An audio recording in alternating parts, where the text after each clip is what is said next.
I'd like to welcome you guys all to this clinic. My name is Sean Cox. I'm a PGA professional like many of you. Phil Rodgers here. I've gotten to know Phil. I work at La Jolla Country Club, and Phil Rodgers is a member there. Phil Rodgers grew up playing at La Jolla Country Club. He worked with Paul Runyon, who many of you may know, a legend short game teacher. Phil was an NCAA champion at the University of Houston. Phil won 6 times on the PGA Tour and on the Senior Tour. Not on the Senior Tour. I thought you won on the Senior Tour. No. He played a lot with Jack Nicklaus. Jack Nicklaus came to him in the 80s and said, I need help with my short game. And Phil helped Jack Nicklaus with his short game. Phil's going to concentrate mainly on short game today.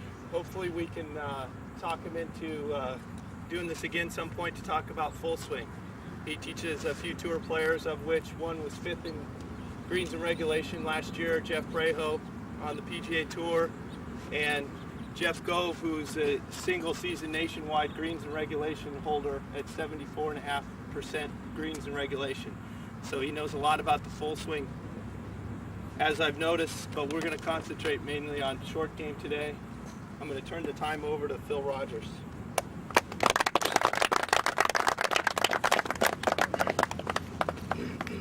Thank you very much. I obviously don't know very much about putting because both of them, either one of my tour players or the ones that I coach would just be in double digits in the stats of putting. They would be multi-millionaires by now. They average about 160 putting, which is terrible. But they can hit all the greens. But and my philosophy is, and sorry if I've got to silence all that, and if I have to excuse myself, I will, but I can't hardly hear myself anyway. That's probably better. But my philosophy in golf has always been, that in order to be a great player, you have to be able to finish each hole. And so, in my estimation, the 2 most important shots in playing golf on each hole are the last 2 shots that you have, unless you make a hole-in-one. But that's the only time that it doesn't get to the last 2 shots. It's the shot that gets you in the position to make to make your last shot count. So not everybody hits every green, but the person that makes the least amount of bogeys, and a lot of times you make a round by making a great save with your short game. That's the real important key. So I try to concentrate with with the people that I coach. I try to concentrate on trying to teach them how to play, how to score, and how the best way that I can put it is that scoring is putting your ball in the correct position. It's not just the last 2 shots. It's putting yourself in the best position to make your next shot, period. You don't have to be a rocket scientist. If I went to the University of Houston, I did not go to NASA. There's a big difference in the University of Houston and NASA or Rice. So all you had to do in order to be able to make the team at Houston was not be able to count to higher than 5. If you counted higher than 5, you weren't on the team. So I like to keep it simple, but there are certain things that you need to have to be a success in this area. Number one is you have to be able to see the shot. You got to see the circumstances. You got to be able to visualize the shot, where I want the ball to land, where I want it to end up. I don't always use the hole. I use a radius around the hole, and a lot of times if the slope is tilted, the center of my radius will always be on the low side of that hole. It's not whether I can put the ball in, it's whether I don't ever have to waste anything by getting down in 3 or 4, because that leaves a bad taste in your mouth going to the next hole. But by managing yourself properly, then you're going to give yourself the best opportunity on your next shot. I mean, people say, well, I hit the ball 4 feet from the pin, 5 feet from the pin, but every time they do it, they're on the wrong side. So they make a quarter of them instead of 3/4 of them. And that's a big thing. Now, there isn't a lot of slope on this green, but if I was picking out a target from this pin here, it would be pretty central, where the pin would be pretty much the middle of my radius. But if I missed, I would just as soon be a foot on the short side as 3 feet on the long side. So my radius might be a few inches on this side, but if the green's tilted or something like that, the center of the radius, and I'll be talking about the radius a little bit as we go along, but effectively the radius for these kind of shots here, my goal and my students' goal are to see how many that we could get into 10%. 10% of my distance to the hole is my radius. And that's a lot more stringent than a lot of people that teach the short game. They give you 15 or 20%, which is pitiful. There's no reason to ever have to be that far from the hole. If you know what you're doing at all, you should be able to get a reasonable percentage of your balls inside that 10% radius. I've probably given 100,000 golf lessons or more, and most of them have been to beginners and higher handicappers. And by the time they finish, they can't believe how much better they are by just understanding what they're supposed to do before they try to do it. So that's what I'm going to go through. So it's see the shot, feel the shot, rehearse the shot, do the shot. And if you follow those 4 points there, you're going to be in good shape.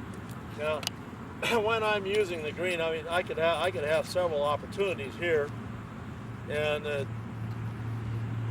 a lot of times this area is even smooth, and you see people putting from the fringe. When I had the opportunity to play with Nicholas almost all the way through his entire career, and I could never beat him in the long game, but I could always beat him in the short game. Simply because when he got this far off the green, he had the putter out.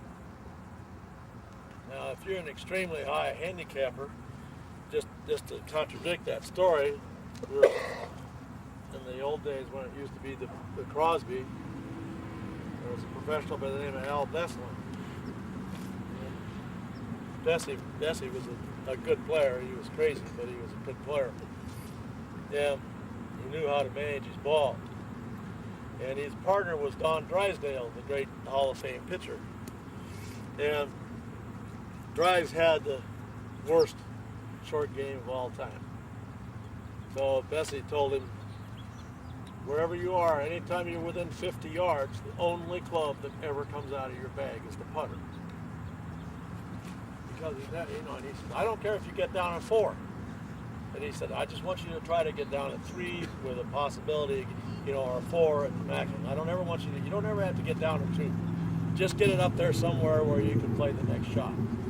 And that again goes back a little bit to my premise where you have the situation is such that in almost every shot you have reason that you missed the green is you probably hit a poor shot, and you never want to compound your problems. So the philosophy should always be to get down in 3 with a possibility of getting down in 2. If you get down in 3 every time, you're way ahead of the game. And then you get to keep all the ones you get down in 2. But the first thing that you want to do is you want to get yourself out of trouble. Then you want to get yourself on the green. And then you want to get yourself close. There are many times when you can't shoot at the hole or you don't want to shoot at the hole. And because it's just an impossible shot. You're going to leave yourself in the least advantageous place for your next shot. So you see a lot of players, especially in the smaller greens like Riviera, where they don't always hit that ball right at the pin. They hit it over to the side a little bit. Right? Like, you know, when Couples hit his ball over there on 16 yesterday, where he was, you know, out of the bunker, he just had to put his ball in the middle of the green. That's the best he could do, and hope that he could make a 15-footer. But he was not ever compromising his ability to make a 4. He was giving himself a 4 with a possibility of a 3. You never know when you're going to make a nice putt. So that's kind of the management part of golf. I remember when I was a young boy, 15 years old, and Paul Runyon first came to La Jolla, and in 2 weeks he lowered my score by approximately 2 shots a day per round. And all he did was tell me what to do on every one of these shots and why, so that I understood it, and to not ever try to do anything stupid, and give yourself the best opportunity. And he was the most calculated of players. All the players today, there's still nobody that calculates any more than he does. He couldn't do it. It was impossible. Today we play by yardage. We used to play by sight and feel. But where is yardage most important? Off the tee, to the green, or around the green? That's a question. Somebody has to answer that. Does anybody here have an idea? Nobody has an idea. Huh? To the green. To the green? Well, that's more important than off the tee. The closer you get to the hole, you know, when you're hitting a driver off the tee, you're shooting a 30-yard wide fairway. Anywhere in that fairway is all right. If you're really good, you can cut that fairway in half or a third. If you're a tour driver, you can cut that fairway in maybe a third and hit it in there 3 out of 4 times. But, so you're shooting into a 20-yard area or 25-yard area. When you're shooting into a green,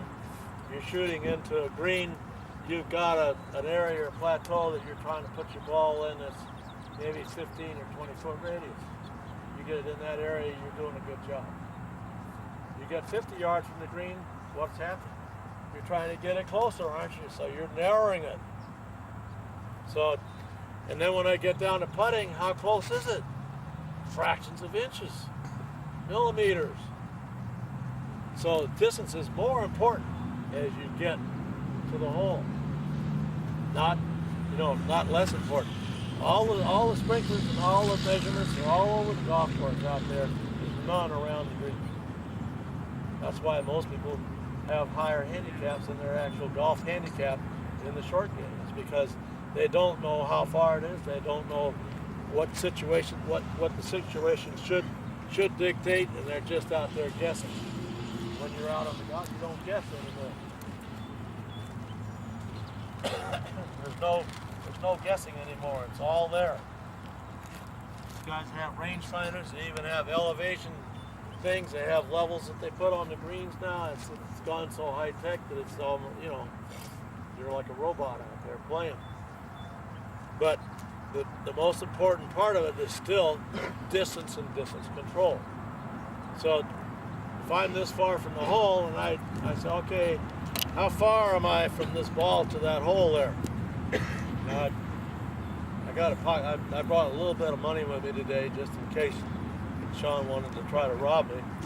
But how many people know how far it is from here to this hole? 15 yards. 13 yards. Huh? 15? 13? 20? Would anybody like to wager? I don't see anybody follow. Yes, you would? Yeah. How far do you think you are? 47 feet. 47 feet. Did you measure this? Yeah. I didn't think so. You're gonna lose. I'll bet you a penny then. No. I don't do that for copper. Paper. Paper. All right, so I'm gonna go 1, 2, 3, 4, 5, 6, 7, 8, 9, 10, 11, 12, 13 yards. 39 feet. You said 13. You said 13 paces is 39 feet.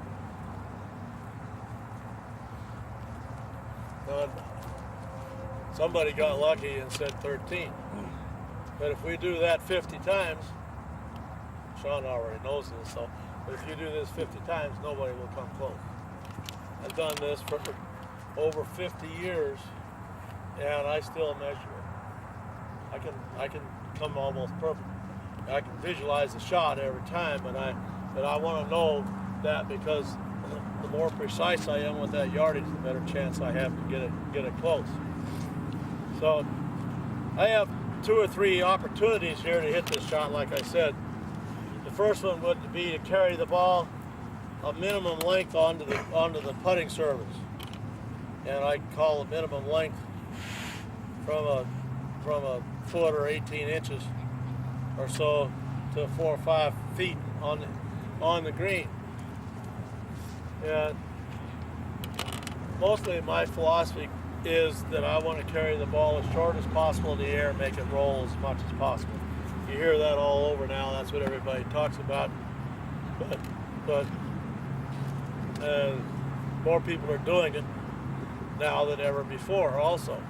But now, I have also a couple other options. This is uphill. This is not real smooth right here, so maybe I want to make a choice and carry over there up here where it's more level, number 1, and smoother, number 2. So picking out your landing area is very important. Picking out your landing area makes a difference in which club that you select.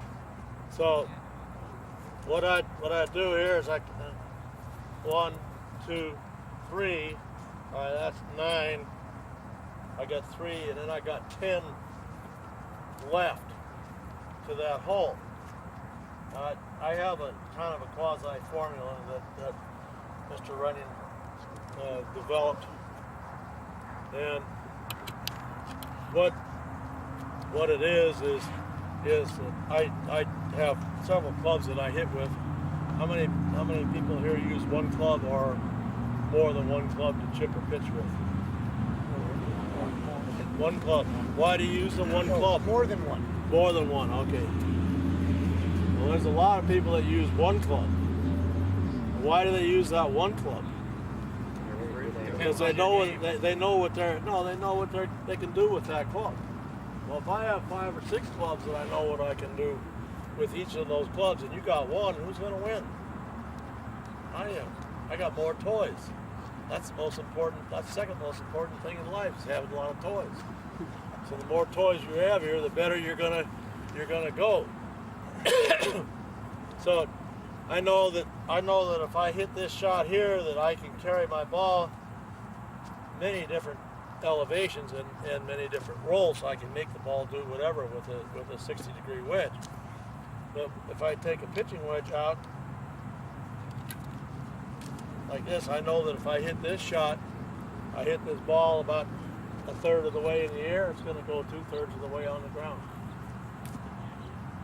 So 1 part in the air, two parts on the ground. If I use a 9-iron, it's going to be approximately 1/4 of the way. It's where I hit the ball 25% of the way and it rolls 75%. The 8-iron is my favorite club because that's a 1/5. Nobody's gotten that yet. It's too early. Yeah. I have a 1/5 of wine a day. So, that's my 8-iron is my favorite club. So if I had a club, what club would I use? The 8-iron. So, but that carries 20% and rolls 80%. And then the 7-iron goes a 1/5 of the way or one part plus 5 parts on the ground, and the 6-iron goes 1 part plus 6 parts. Now that's pretty much for average pace greens, around 9 on the step meter.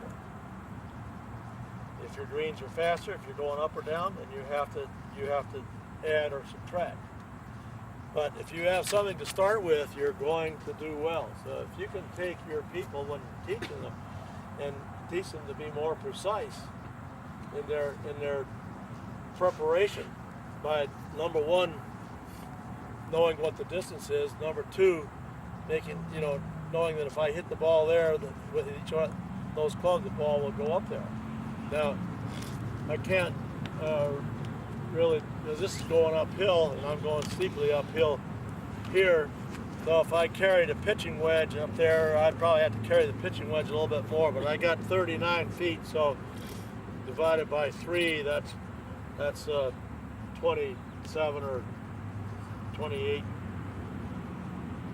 something like that, 26. So I got 1, 2, 3, 4, like right in here. So if I carry my shot right there, this ball is going to be pretty close to the hole. Now it'll be a little bit short.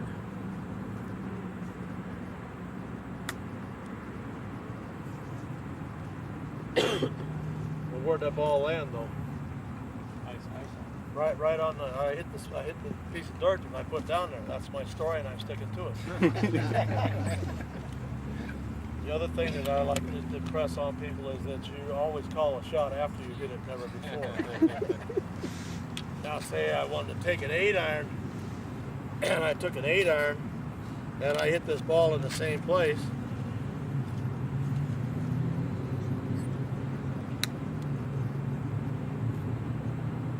I hit that shot just as well as I hit the one before, but now I'm 12 feet or 15 feet by the hole.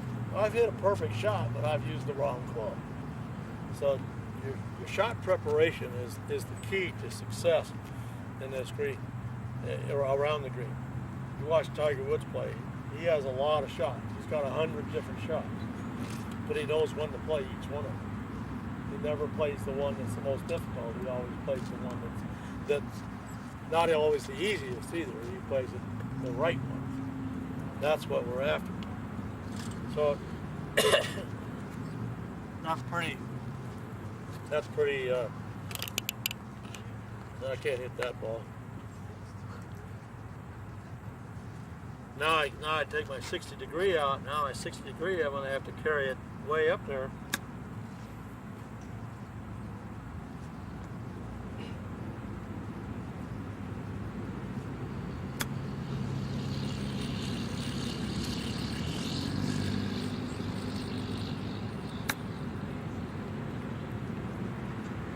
I give myself 3 or 4 tries at all times. But now, one of the things that I want to try to impress on you is the distance varied in each one of those shots. What about the direction? The direction was pretty good all the time. So what's the easiest to obtain? That's right. People are always worried about hitting it straight. If you hit the ball solid, then you're going to have both things, because if you hit the ball solid, you're going to have distance and direction. But distance is your primary goal, because I hit 3 shots there that aren't anywhere near where they should be. I hit every single one of those shots right in the middle of the club. I hit them all perfect, and they're all straight, but only 2 of them are the right distance. So I wasted that. So getting the distance down is very, very important. Knowing what club to use in the correct situation, so that the ball, you have the best opportunity to get it up there in that area. The better you're gonna do. So that's also very important. At this moment, I've pretty much ended this part of the deal. So I want anybody to ask questions if they have any questions on what I've talked about right now. Yes, sir. Done. I read that Jack Nicklaus kind of had a preferred club for chipping it. Is that true, or did he use a variety? He used to. preferred club, though, is the club that I want to use.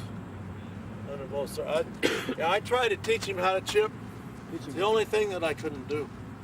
He was impossible. He still can't chip. And, you know, when he first started out playing, he didn't have to chip or pitch because he hit the ball farther and as straight as anybody did. He was the longest, straightest driver of his time. Much straighter than the drivers today that drive it a long ways. But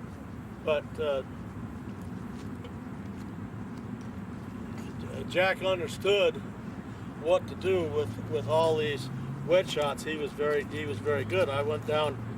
He called me in 1980, and he was playing in the LA Open, and he played with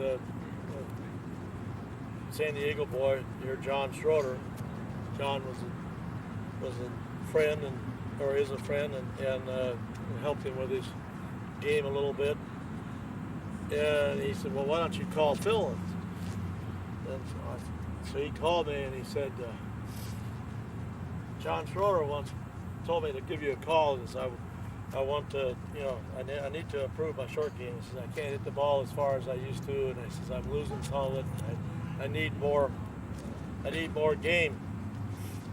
And I said, "Well, that's I can understand that." And he said, "I want you to come down and stay at the house for a couple of days and work on it with me." And I said, "That's great." So I went down there, and first of all, he's got they have these rankings, mobile 4, 3, 4, 5-star hotels and all that stuff. But his hotel is a mobile 7-star. He's got 4 boats, 3 tennis courts, 4 tennis courts, putting green, everything that you would imagine for toys that you'd want. I mean, it's beautiful. You go in there for dinner and you have stone crab, swordfish, whatever. I mean, everything is top notch.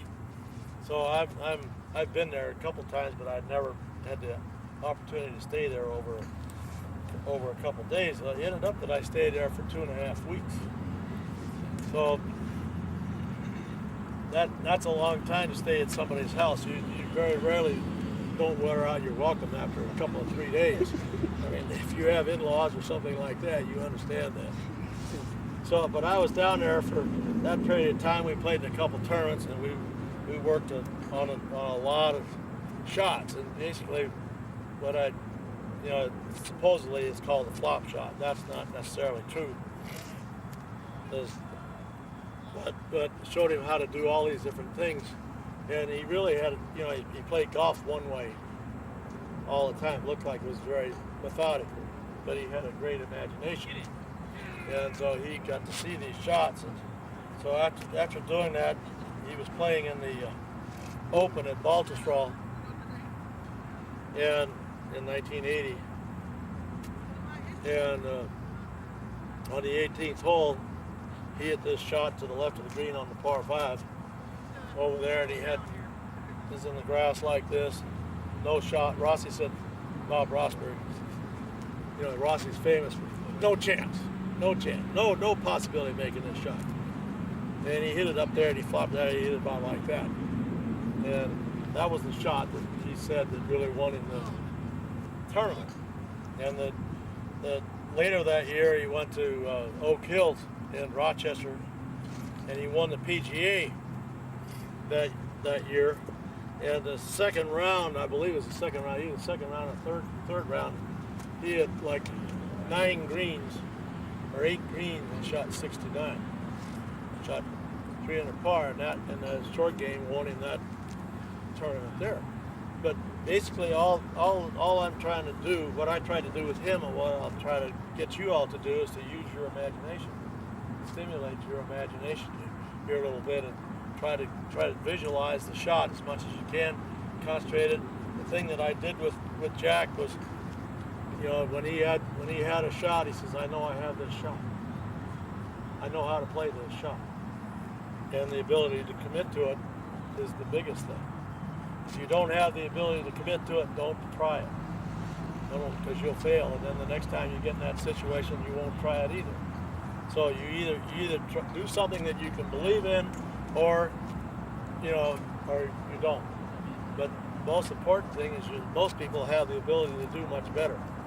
My philosophy is that not everybody can drive the ball as far as J.B. Holmes or Tiger Woods or Vijay Singh, but everybody can do this.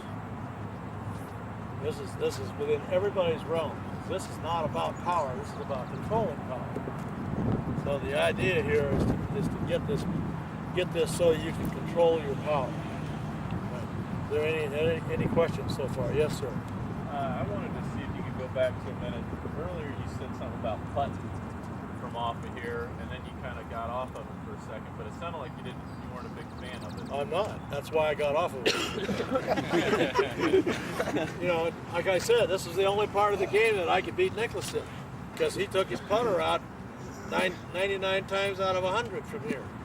And he's trying, he's off on his speed all the time, because you go through 2 or 3 different lengths of grass. There's no way that you can judge the speed. I can judge the speed on that almost every single time, because the putting green should be the best kept part of the course. It should be the most consistent, and you should as a result of that know a lot more about how the ball is going to react, or how fast it's going to roll, whether it rolls uphill, downhill, side hill, or whatever. I do not believe in putting. I feel, Ray Floyd is a good friend of mine. Ray Floyd will chip from this far off the green. Why does he chip from here? Because he knows that ball is going to come out just like a putt, and it's going just like a putt. I'll show you that in a few minutes. But when you listen to the TV announcers and even the players, when they talk about Raymond, they're a lot more afraid of him chipping in than they are putting in. So you turn a negative situation by using this putter into a positive situation by chipping. So, if you see somebody with a putter, then you probably want to keep their phone number in there, because sometimes they're going to get in a situation you're going to need a little extra cash, and you keep those people's phone number in case you need a little extra cash, because you're going to win.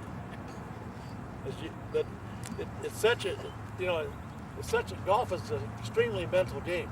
It's a lot more mental than it is physical. And if I can make a negative into a positive, I'm going to be way ahead.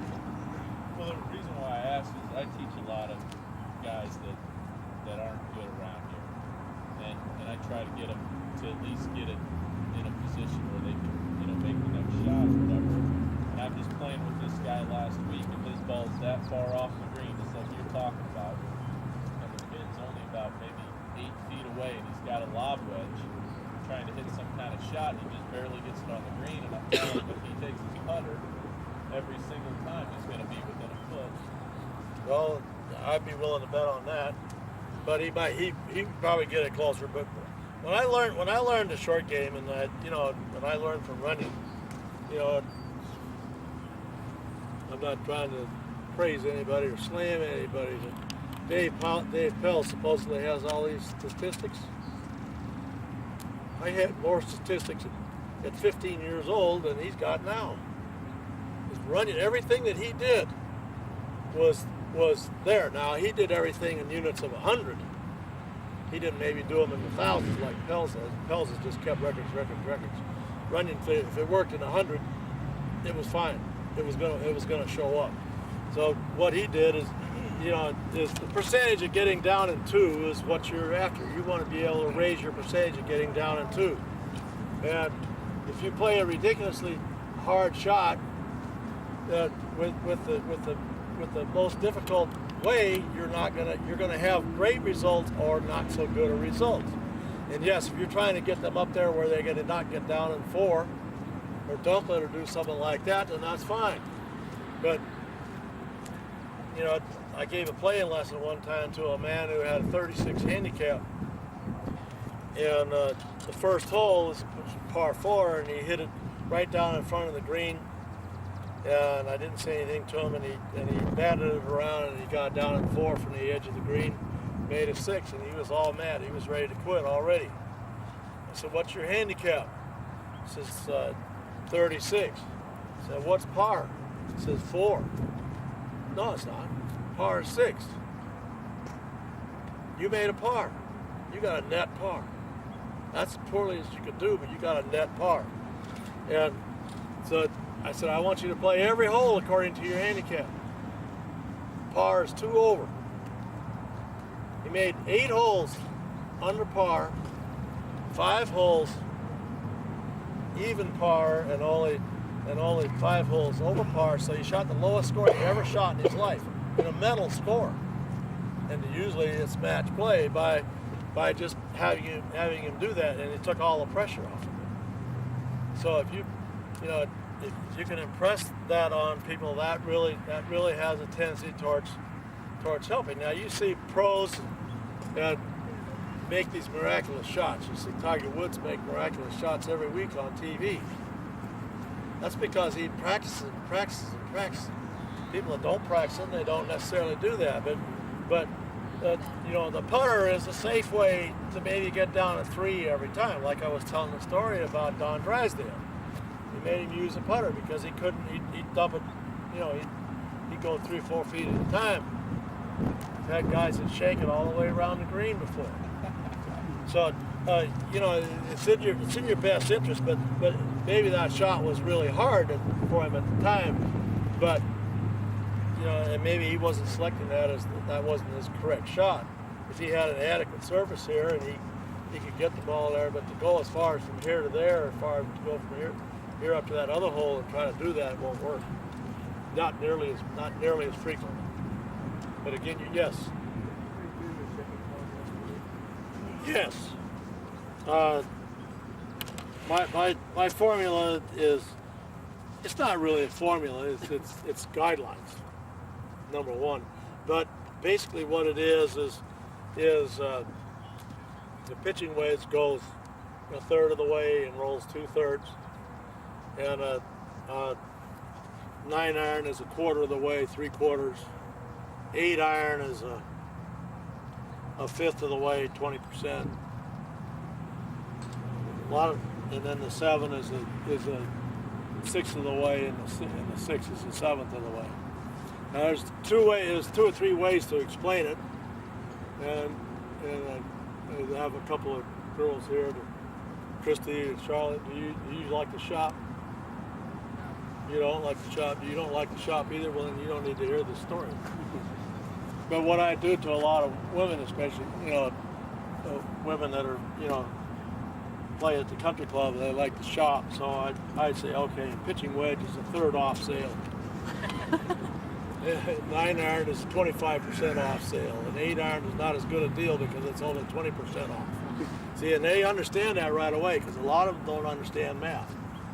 And and the other way, in case you run into somebody that's a math guy, he doesn't understand the formula.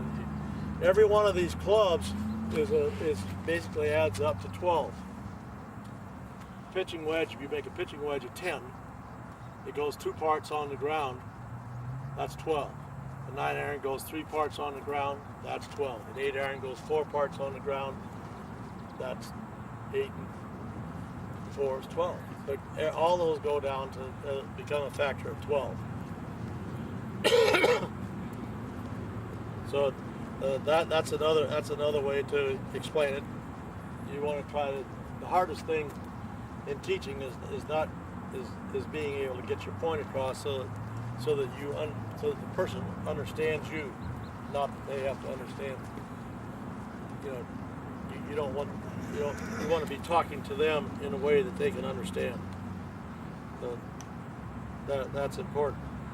Now, so did you get it? Is that right for you, Scott? Huh? Even the sales stuff I got. Yeah, that's good. Sales is part of it. I mean, what are you doing when you're teaching? You're selling something. The one thing about teaching that I've found is that without being bossy, if you're authority, if you do it with authority, people are going to honor it. They're going to respect it. Well, maybe you ought to try this. They don't pay attention. So be positive about it, and this is a way to be positive. If you give those numbers out, those are you can present those almost as absolutes. So it makes them realize that. Actually, what I teach is the women are the best at this, at the chipping. They're better than men almost every time because they're used to rocking their kids to sleep, so they got the nice rhythm. But we'll get into the technique here in a minute. Any other questions? So just real quick, when did you start, or when were you introduced to golf? Was it prior to meeting Paul I Rodgers? was 8 years old when I started. Were you introduced in the short game? I was born and raised at Presidio Hills. So it wasn't a short game for me, it was a long course for me when I first started. I hit a, 90 yards. Now I'm reverting back to that. I have a lot of clubs in here. I got about 20 clubs in here, and they all go the same distance. Sometimes this wedge goes farther than my driver. But I learned that was a big advantage. There were a lot of great players that learned from Al Abrego and his son Don through the history of Presidio Hills. And Littler, Casper, Mick Wright, all those guys. All those people used to go down there and play a lot. Mike Riley, that's where he learned how to play golf. So, in a way, starting out kids, if you can contain them early enough and make them pay attention to the short game, they end up picking up the golf a lot better than just going out there and hitting drivers as hard as they can. Golf has changed astronomically now. It's not A to B to C anymore. It's A to Z as far as I can hit it. I don't care if I find it or not. Still, I think I think you'll still see the players that hit the fairway the most are for the most part, still doing the best job. But now let's go into the technique here. All right, I have two shots. I have what I call the pitch shot and the chip shot, and they're two entirely different ball positions, setups, everything. I believe very strongly all the way through the game, from putting all the way to driving. Starting position is the single most important thing that you can get, the ball position. The ball position is the right distance away from your feet. It's in the right position in relation to your feet. I believe that golf is played in parallel lines and right angles. If I make the swing go parallel to the target, like this, if I was going to see that, I told you were in danger. You didn't realize I could hit it that way, did you? If I was going to toss a ball to you, Sean, where would I swing my hand? Right towards him, right? Where was my hand pointed? Right towards him. All right. Now my hand becomes the face of the club. So if I have the face of the club pointed at the target and I swing towards the target, every ball is going to go like that on the line. So I want the swing to be on a parallel line to the target, and I want the club face to be perpendicular to the target. That's pretty elementary, but in reality, a lot of times it's harder than that because people are always trying to manipulate the face. The more I have the face offline, the more of an adjustment I have to make in my swing, and I don't think that that's necessary. What I do to change the elevation and the spin on the ball is to change my address position in relation to the ball. All the balls that I play with this club here, 60 degree, my most lofted club, I play off of between the arch of my foot and my left heel. Why is that? Where do most people say to play the ball on a pitch shot? Okay. Now, so if I put my ball off my back foot and I make a natural swing with the ball, where did I hit the ground? Right here. Where is that? What's the fulcrum of your swing if you're right-handed? If you're Sean Cox, no hands, any hand, but your left shoulder is in your left arm or your fulcrum point. So I swing the club. Where's that club hitting the ground? Right there. So if I put the ball back there, I have to adjust in order to make contact with the ball. Everybody says you want to hit down on the ball. I don't want to hit down on the ball. I want to hit underneath the ball. That's the biggest key. The other thing about hitting underneath the ball is that you can use the flange. This flange is designed to help you, not to hinder you. If you hit the bottom of the club on the ground, that club's going to skid right on along the ground just like that. It's never going to cut up the ground. Or if I hit it like this, it'll take a divot. And if I hit it like that and I miss hit the ball by half an inch, where's the ball going? Nowhere. It's right in front of me. So I'm not saying that you don't have shots where you play the ball back. I chip with the ball way back. Probably farther back than most people do. But I believe in pitching the ball where the natural bottom of the swing is on the target. Now, also the swing has a pitch. I was going to have Sean bring over the arc thing. But the swing goes in a circle like this. So the swing is going inside out. Well, if the ball's back here, where's my swing naturally going? To the right. So what do I have to do? I got to adjust the face, and then I get a phony shot, or I have to turn around and I make a swing over here, way over to the left, so I get the swing going at the target. But the most important thing is to get so that you can strike the ball with the club striking underneath it. So when I hit it, I hit the ball like that, where the club just slides right underneath the ball, goes up there at natural height. And my weight's approximately 50-50. My heels are approximately 3 to 4 inches apart. Now, I do this exactly the opposite. This is the way I think it should be done. This is not necessarily the way it is done all the time. But when you're hitting a driver, what do you want to get full power? What happens to your stance? You got it wider, you got a good base, you try to wind up your body against each other. Like in the full swing, your lower body from your knees to your ankles may move 10 degrees. Then from the knees to the hips, 20 degrees. From your hips to the rib cage, 40 degrees. And then the back and then the shoulders, 80 degrees. So you're winding up that spring. And you don't want that in the short game. You want exactly the opposite. Because what you're trying to do is build up tension in the full swing. And here you want no tension. So if I'm hitting this shot, that's full firm. That's good. Oh, that's real good. That's good. That's it. That's what you hold on to the club lightly. You let the club do the work for you. The less tension you create in your upper body, the better you're going to be.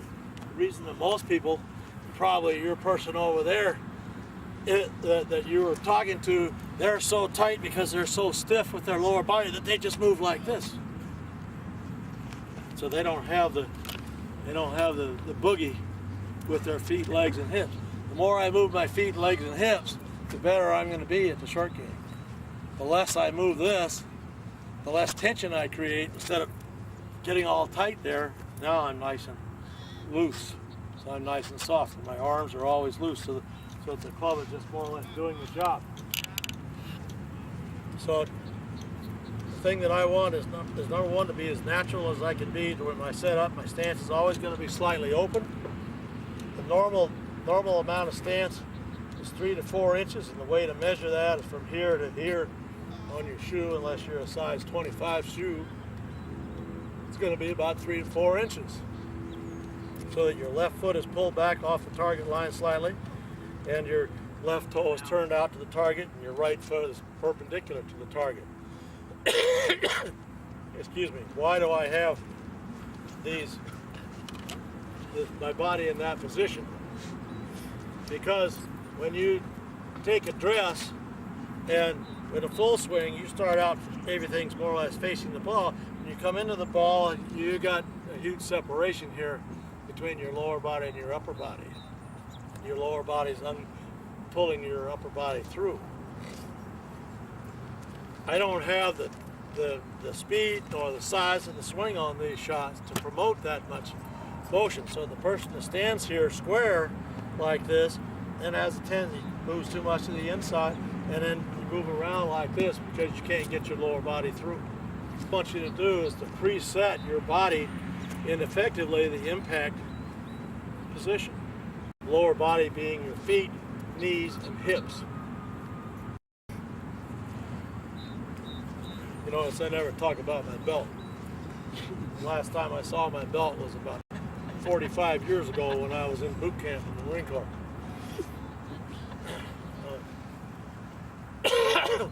But everything, I do talk about the belt buckle. I want the belt buckle facing to the left. I want everything facing to the left over here like this. When I strike the ball, I'm in that position. Whereas when I start out, I can make a little movement, but it's very easy to get back in that position so that my shoulders don't overpower the shot. Because when my shoulders and arms start tensing up and trying to overpower the shot, you're going to have a problem. The other reason is that tossing the ball to someone, where am I? I'm facing you. And not this way. If I was over here, you wouldn't do that. So one of the things that I start out people, I'm doing schools and stuff like that, is they get them all out there. And I say, okay, toss me a ball. Be surprised how many people cannot toss a ball to you. They'll miss you by 4 or 5 feet. Because they go like they don't have a rhythm to it. I mean, if I stand there like this and I do that, you can read that every time. You knew what speed that ball was coming, where it was coming every time. If I stand here like that, it doesn't work. So it's a lot like being a pitcher in baseball. Pitcher in baseball, the top pitchers, what is their motion on all the different kinds of pitches? Exactly the same. So it's much harder to read what's coming at you. You have to be able to pick up the spin on the baseball in order to tell it. If you had a, so the more rhythm you can get, the more natural motion you can make the swing back and forth towards the target and keep the ball. Now see, there's a poor shot. I bladed it, but it was still absolutely straight because my swing was going there and the face was at the target. Now I'm going to use this stripe here and say, well, I like to cut the ball. I disagree with that under most circumstances. I think that underspin is the fastest way to stop the ball, not side spin. And it's also the most accurate way to control the trajectory and the distance, is to have direct underspin. So that if I have direct underspin, I get the same trajectory all the time, I get the same distance more times. So when I hit this shot, I'm going to swing stripes. See, stripes are right straight, and the stripes are rolling right over there. So that's what we're trying to do. Now, there are times when you need to cut the ball. Most of the time, those situations come from lies. If the ball is below my feet, it's going to deflect to the right. If it's above, it's going to go to the left or right. But there's no reason to have to. I mean, I can sit there like this, lay the face open, and make a big swing like that. See, how did that ball spin? Still right directly underneath, wasn't it? So, but that's a much harder shot. It's also the most crooked shot that I hit. So I wasn't trying to hit it crooked, but it just went crooked. So effectively what I try to do is to try to get the swing to go straight back and straight through. So I do this here.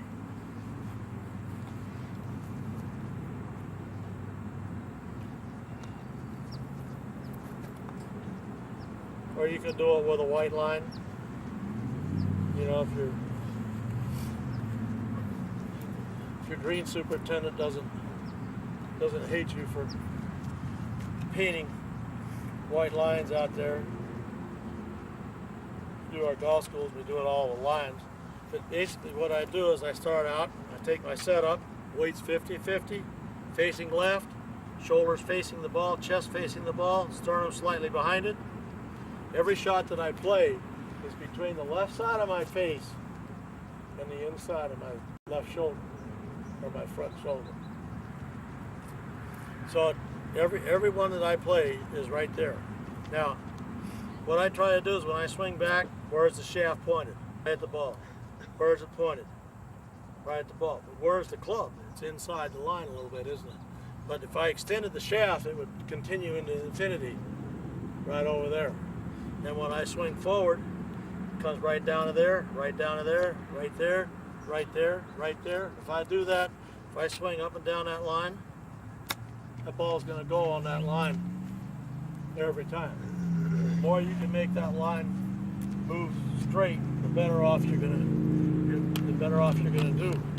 But your body being preset in the correct position is the thing that allows that to happen.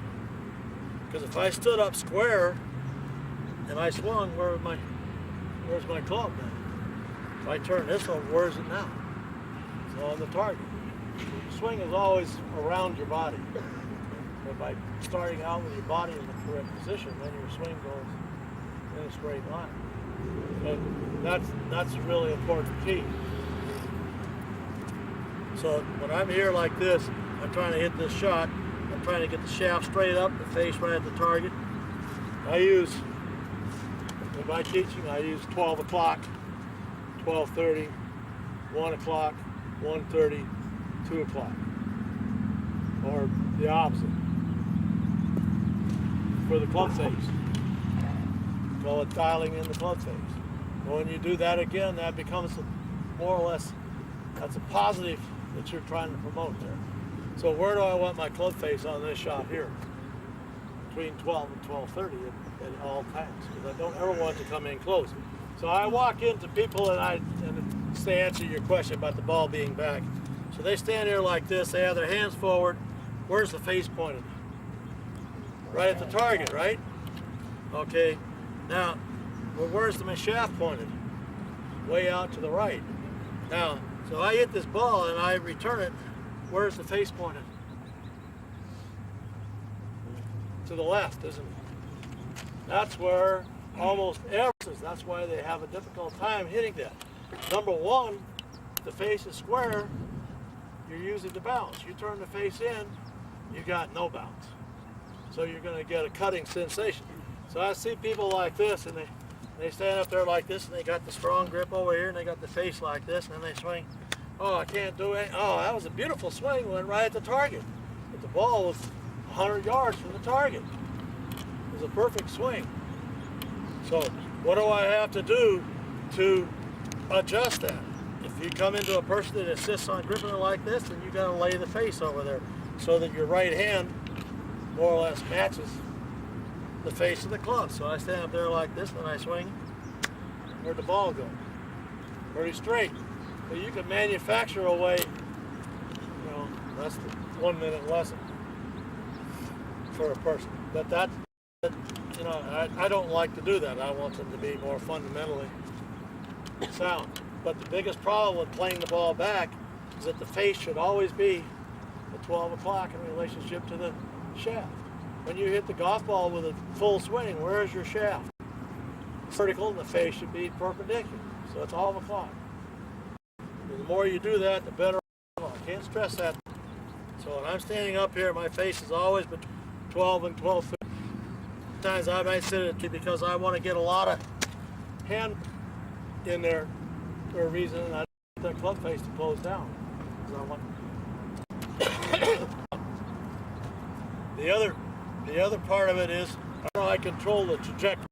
There's three basic trajectories: low, neutral, and high. And then there's other versions also. But it's like the years ago when Tiger made that commercial where he put the ball through the 3 windows. It's controlling your trajectory. How did he control that trajectory? He controlled it by his address position. Did he put the ball back? Not necessarily. He changed his body position. So I set up like this, a little lower. I may square up my stance. I'm going to lean a little bit left like this.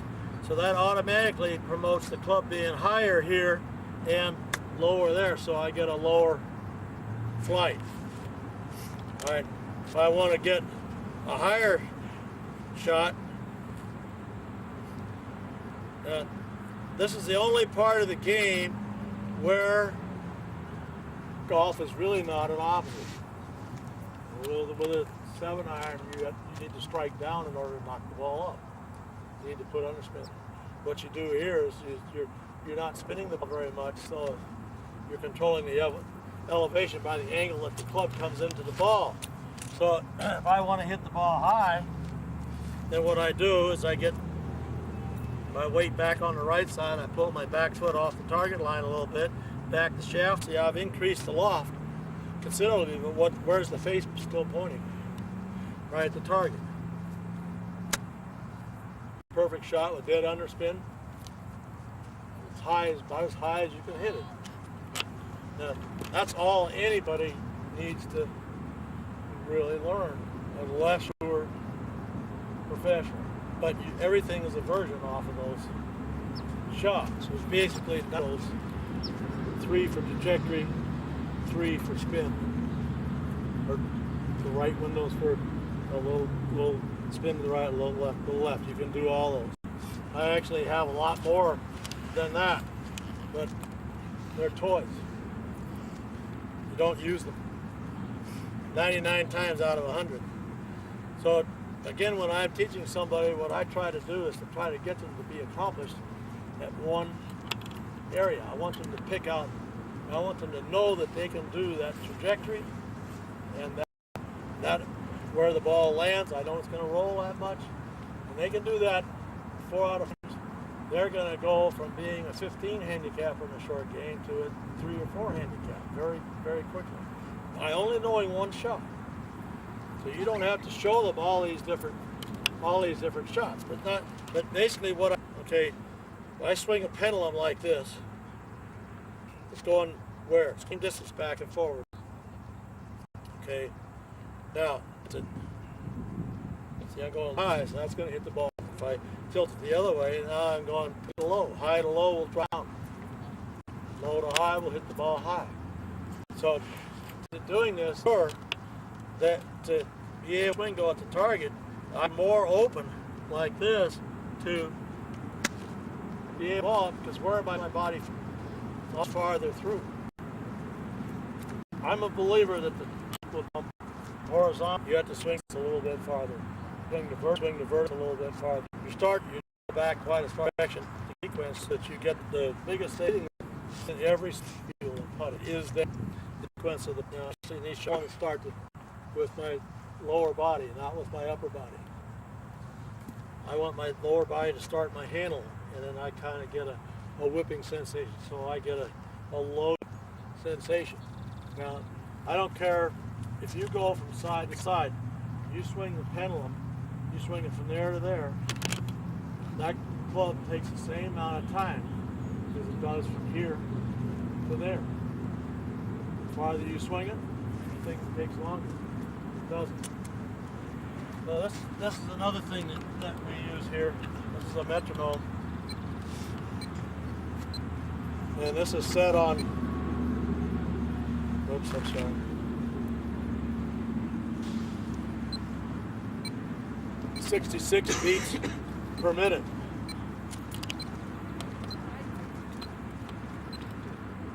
This is the biggest, most successful teaching aid that I have ever used in my career. Right here. It's a $30 item. Digital metronome. I try to make a 5. I try to teach people to do this, and I'll even stand out there in front of them making practice swing, and they go like this. Ready, 1, 2, swing, swing.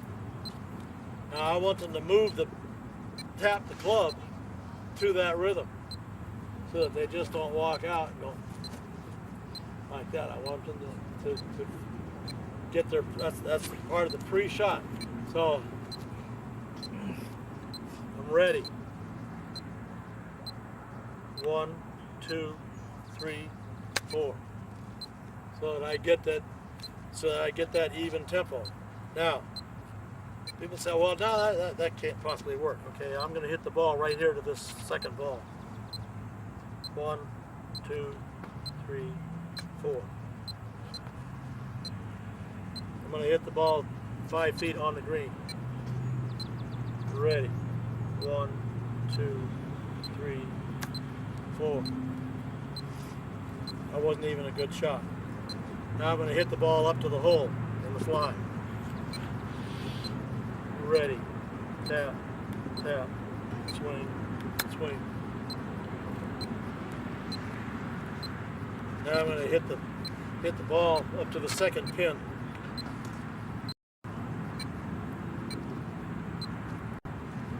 Ready. Tap, tap, swing, swing. Hit the ball third pin. Max power for me. Get to that. Ready. Tap.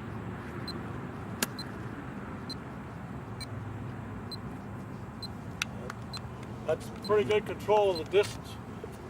That's the thing that happened in every one of those. Exact same time. It took exactly the same amount in. That's one of the both things that you can do. It's like your car. Running in time, you know you're not driving it. It ain't gonna work. But you want to get that swing. So what people say, oh no, you gotta go back swing. So they go ready, tap. I like the rhythm. So what it was when I did that? What was stiff? I was trying to stack. So like this, and get them. Make your feet have some the feet in those feet. Make it close every tour. Drop and swing. There are so hot the ball. Speed. You have a lazy you're never that ball repeat. Prefer to stop elevation. And play positions like every day. You have a learning ball walk. Most of the two spin balls is on the ball and the size of speed and contact. Before you do ball.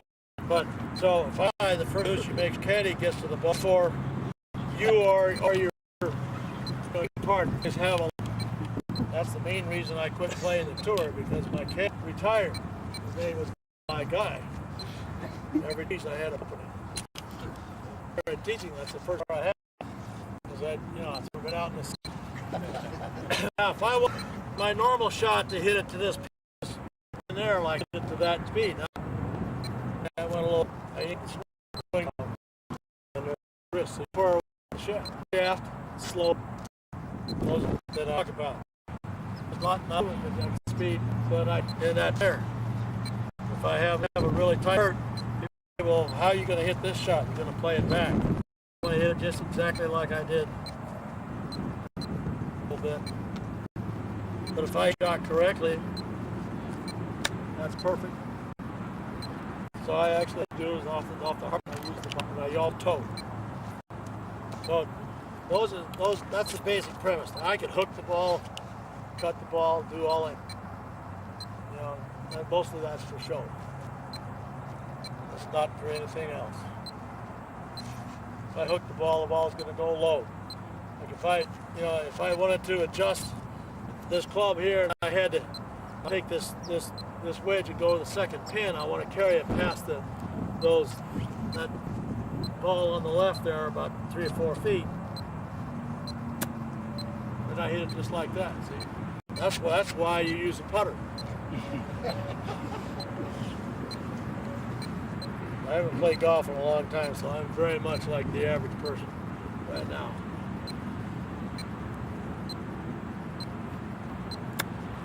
That's perfect right there. I knew that ball there that ball would end up there. With just a normal shot. But that's what you need to do. You need to know, okay, if I land the ball there, where's it going to end up? That's all. That's the thing that I can try to impress on you the most. Now, I can change that. Close the face down. Swing inside out. Look how much farther that ball rolled. I can do that, but that's a very unusual circumstance, but that's what happens to most people because they don't know how to get the deflection off the ball. They always make the swing go towards the target and the ball's way over here. So, all right. Does anybody have any questions about this part of the game? Yes, sir. Mike. When you were setting up there, it looked like your hands were set up behind the ball.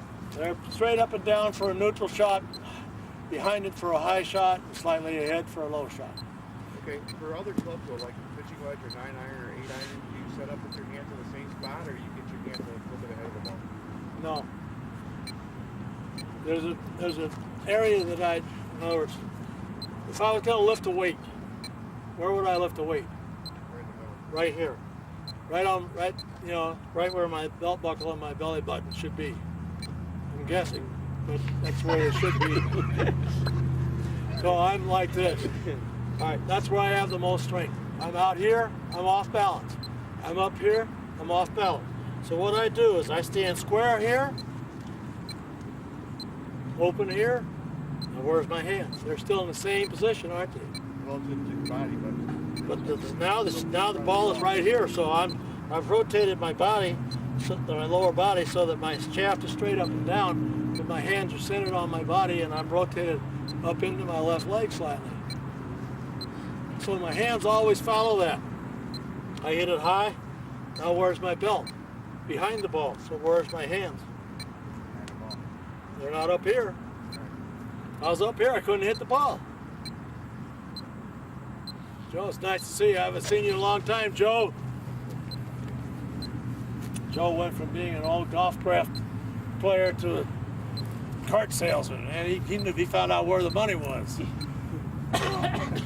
Scott, yes, sir. Did I hear you right? Did you say that if you have a tight line, you want to use the pad, you use the toe a little more? I use the toe, absolutely correct. I use the toe for two reasons. Number one, if I hit the toe, how does the club work? This way, so it always keeps adding loft, never de-loft. I use the heel, the club flops this way and flops closed. So, I'm exactly the opposite of the way most people use wedges, most people make wedges. They all want no heel on their wedges so they can get down there nice and tight like this. I can get there twice as tight here as they can, and I'm never gonna lay the sod over it. Never gonna. I mean, that's right down the divot there. Comes right out every time. All you got to do is control the bottom of the swing. How do you control the bottom of the swing? By getting the ball in the right place. Getting your hands in the right place. That's important. Now I can dial the amount of flange that I want by tilting the shaft a little bit. But most of the time I don't necessarily do that. The secret to a good club is how high the front edge is off the ground. Doesn't make any difference what the bounce angle is. All this stuff about 12 degrees, 14 degrees, 50 degrees, it doesn't make a hoot of anything. All that matters is how high this is off the edge of the ground. If this is way off the ground like that, I'm going to blade every ball. If it's like this, I'm going to dig the ground every time. We were club fitting John Holt, or JB Holmes. He's unbelievably strong. 8-iron, 175 yards. 5-iron, 230. 190 ball speed. The biggest, hardest divots I've ever seen in my life. I have never seen anybody take a divot like this. His approach with a 5-iron is more than anybody else's approach with a wedge into the ball. It's so steep. So what he had to do is had to put like 12 degrees of bounce on it. 5-iron, so because he was coming in at 9 degrees. 9 degrees is very steep for a wedge. Most people are coming in at 5 or 6. But he's coming in at such a steep angle that the club fitting him, you had to put a special flange on there with extra bounce, but you had to get the lip down, so you had to put the bounce on there so that the lip wasn't too high. But your lip on a good wedge should be about 225 thousandths, 220, 25 thousandths, never more than 250. A lot of them. So people with the wider flanges, you can't have as much bounce because it makes the front edge too high. So, but the amount of bounce has nothing to do with it. It's how high the front edge is off the ground. Because I can take it off of any lie here. I can step on this ball and get it out of that hole with this club. Because the toe sets this part of the club sets about 210 thousandths off the ground. Yes, sir. So are you setting up with the heel off the ground, or are you? Yes. I'm putting as little of the club into the ground as I can. I want only the toe to hit the ground. So I'm hitting the ball on the toe also, which allows it. That's why the ball is coming out there with a cut shot. Are you doing that on your chipping too? Yes, I'm going to get into that in just a minute. I'm going to go through the chipping. But that's a very good question. But I don't lay the face open, because if I lay the face open, then I increase the amount that the front edge is off the ground. All I do is I just regulate it like that. So now it's sitting a lot tighter. But again, controlling where you hit the ball is important on the club. You should hit the ball right in there right about the 4th groove. If you hit the ball higher than that, the ball's not going to go anyplace. If the ball rolls up the club face, it's not going to go anyplace. The bottom of the ball or the center of the ball on the court? Bottom of the Where ball. you can press the ball on the face. Okay. These are a little lower because I'm hitting it off on dirt. So it's going to be a little lower, but that's still where the meat of the club is. So that's what we're more or less saying. But as long as, even in the tightest of lies, I can still get that ball up on the 2nd or 3rd groove. So that's the other thing.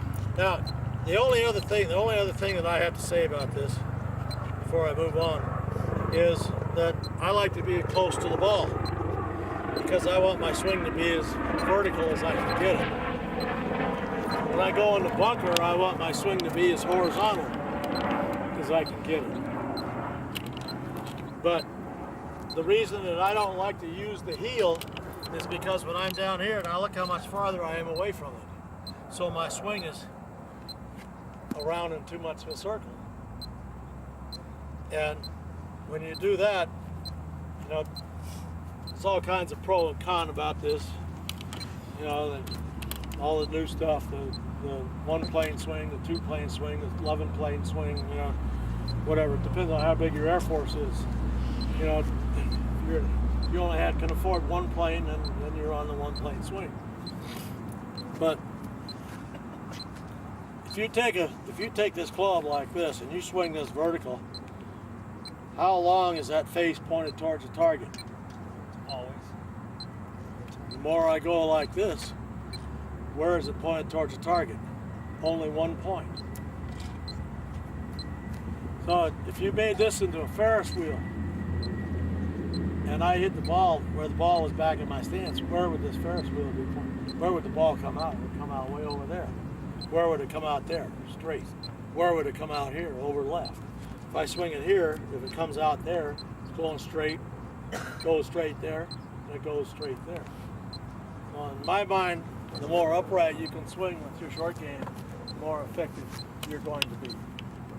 Yes, sir. Do you always release your left side, or you like to hit and hold at all, or There's all kinds of toys. You can have all kinds of shots. your standard shot you like to release your left side? I never want to restrict the shaft, or the club head from finishing the swing. If I cut it off, it takes what to cut it off?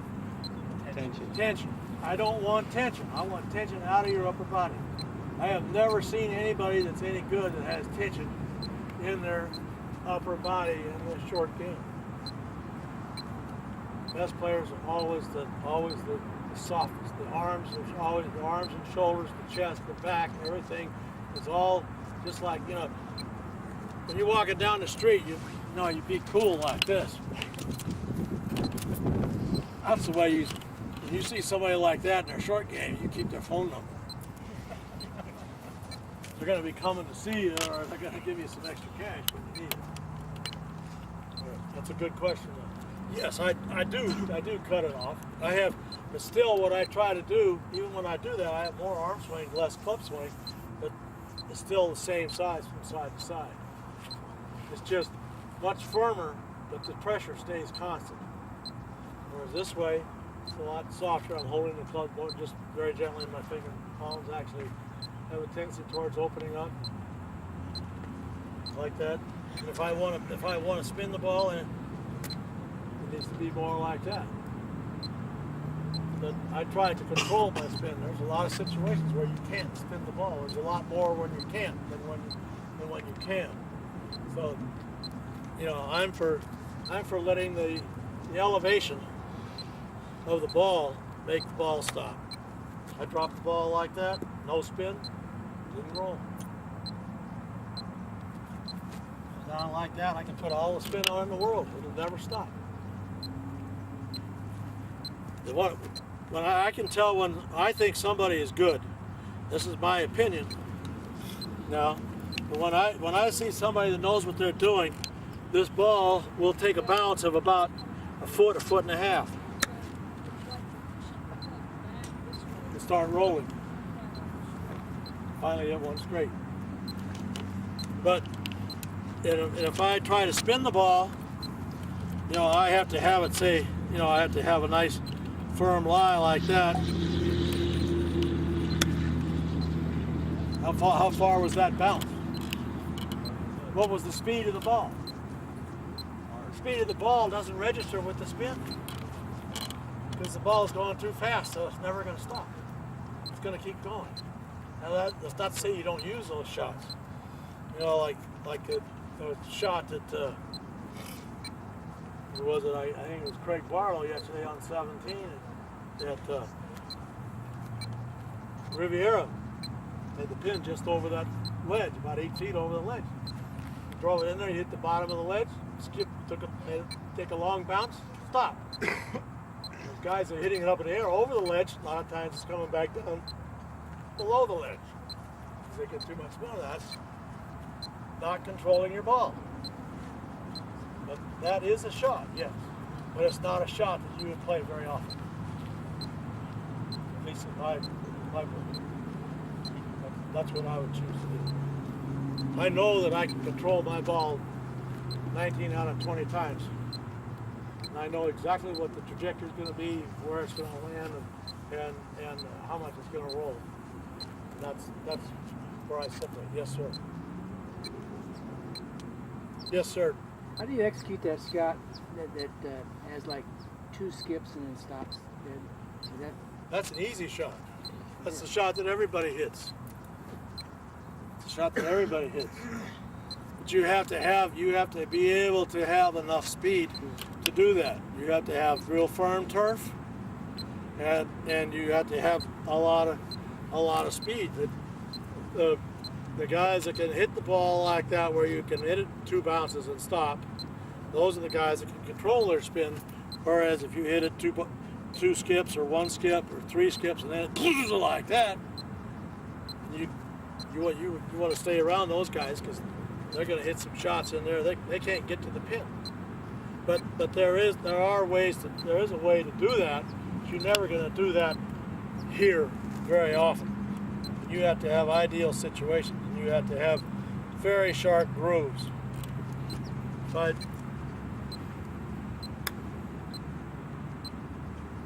see, that had a lot more spin on it. And that was a firmer shot, but I didn't have a lot of wrist. I didn't hold it or anything like that.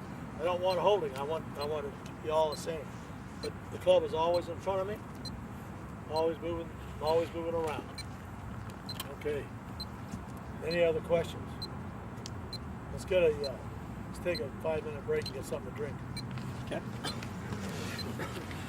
When we saw that. All right, dude. This is going to be chipping, and I've covered a large part of it already. But the chipping motion is exactly like putting, with the exception of the ball position and the shaft position.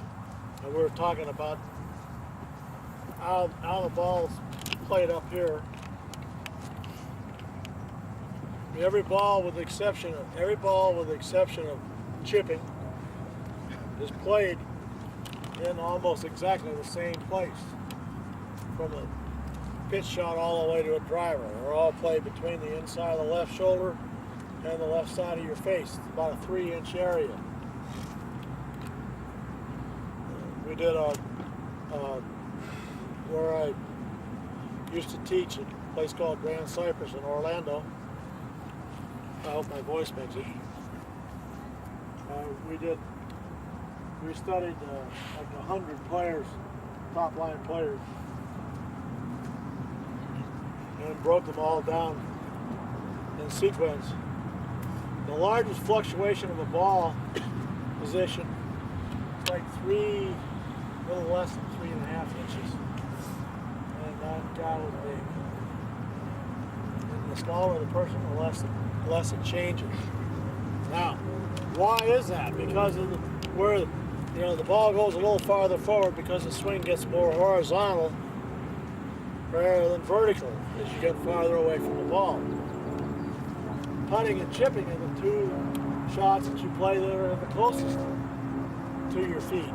So they're a lot more vertical and a lot more parallel than what you're doing. Now, I've already given you the ratios, the combinations, whatever you want to call them, to chipping. But every ball that I chip, I play, instead of off of the left arch to the heel, I play every ball off of the inside of between here and the center of basically the center of my shoe. I don't very often get back to the center of my shoe. I try to play all these balls right off the inside of my right foot. My right foot is again perpendicular to the target. My left foot's turned out.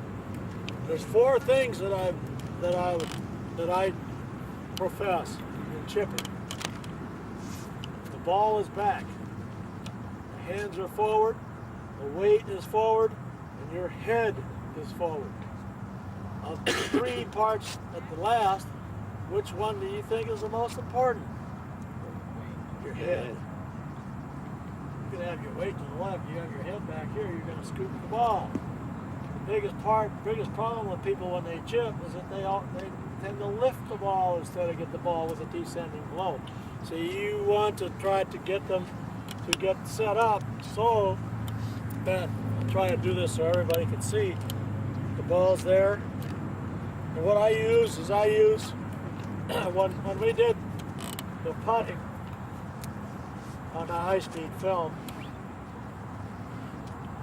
the ball position fluctuated less than 1/2 inch away. It was between 10 and 10.5 inches. There was one or 2 guys that were 11, but nobody was more than 11 inches away from the ball.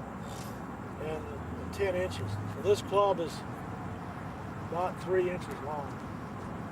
So it's basically a little longer than that, about 3 1/4, something along those lines. If I take 3 of those, that comes out to roughly 10 inches. So I go 1, 2, 3, place my right foot. I don't have any white paint, but what I do is I paint a T here where it's parallel to the target. I have a line here where the right foot goes right on the inside. The inside of the right shoe goes right on that white line. And then the left foot, the stance is slightly open. The whole body is rotated out in front here so that you aim in front of the ball. Again, if you go back to, you want to hit the ball high, where do you keep your upper body? To the right. so that you get up here. You hit the ball low, you keep your upper body up here so you get a descending blow. So you want to keep your head and your sternum, and as well as your belt buckle, belly button, whatever, aimed out here, approximately, not far ahead. And when I'm set up here, there's a center of this triangle. And I haven't talked about the triangle today, but the triangle is here and the setup there where the shaft always stays in that triangle. That triangle's always tilted forward of where the ball is, never behind. The triangle is based with the shoulders, the arms coming into the weightlifter's position. That triangle's always tilted a little bit like that. Now, it's going to be tilted like that here with everything here is looking down at that ball so that I'm facing left. And the stroke goes up, down. Oh.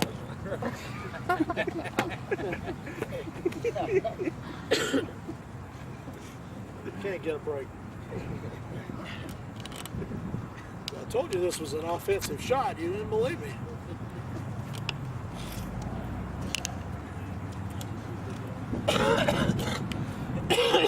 I can chip better from this distance than I can putt any day of the year.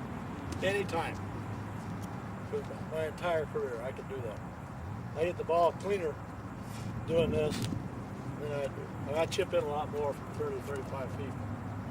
Now, what I did there, by placing my ball back, hands forward, weight forward, head forward, and rotate it out in front of the ball like this, so that everything is facing left, is I promoted an automatic descending blow on this shot.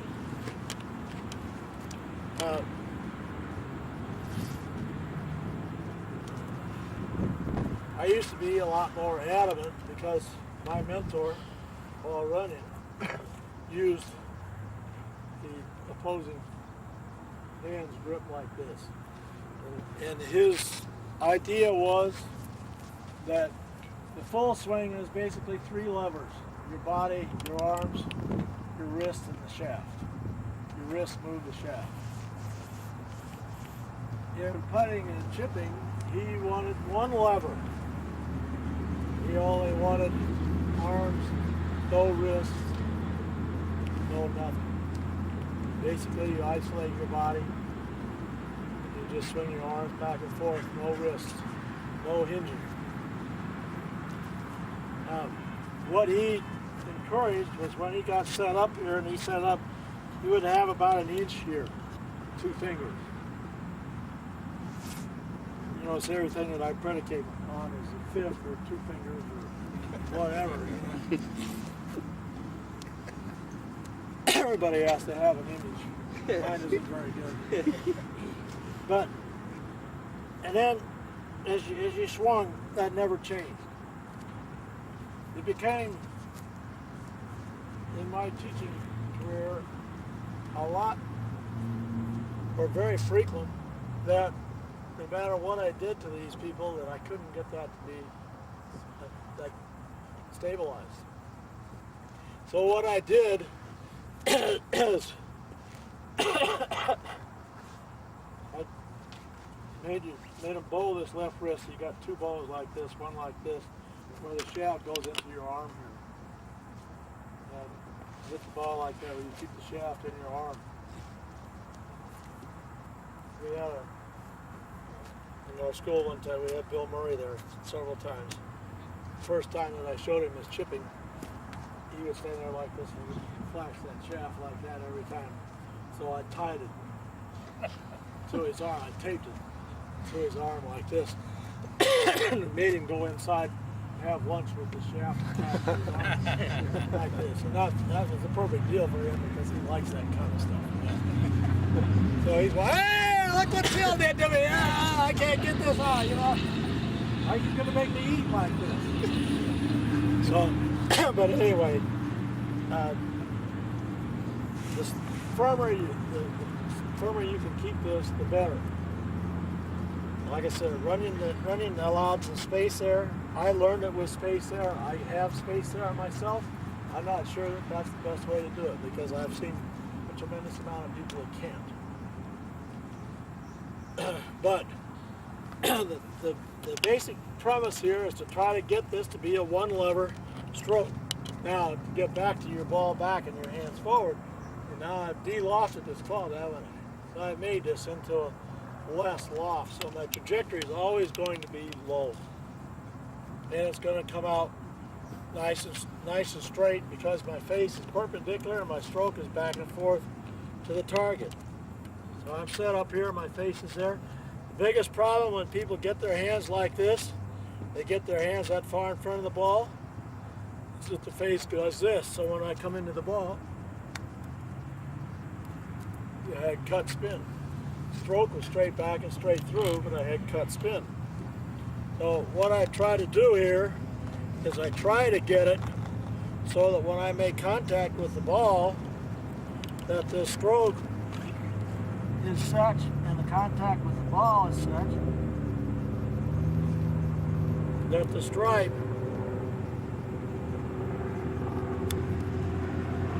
that wasn't all that good. When it hit the ground and kind of spun off.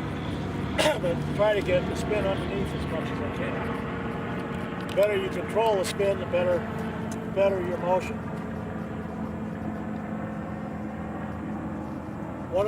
There's 2 or 3 props that I use, and you've probably seen them in magazines or something like, take Golf Digest or Golf Magazine or whatever. Everybody teaches this now, or most everybody does.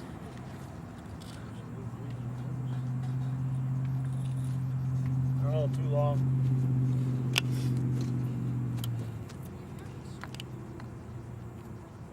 This won the tip of the year a few years ago. Golf Magazine. I put that tee there like that.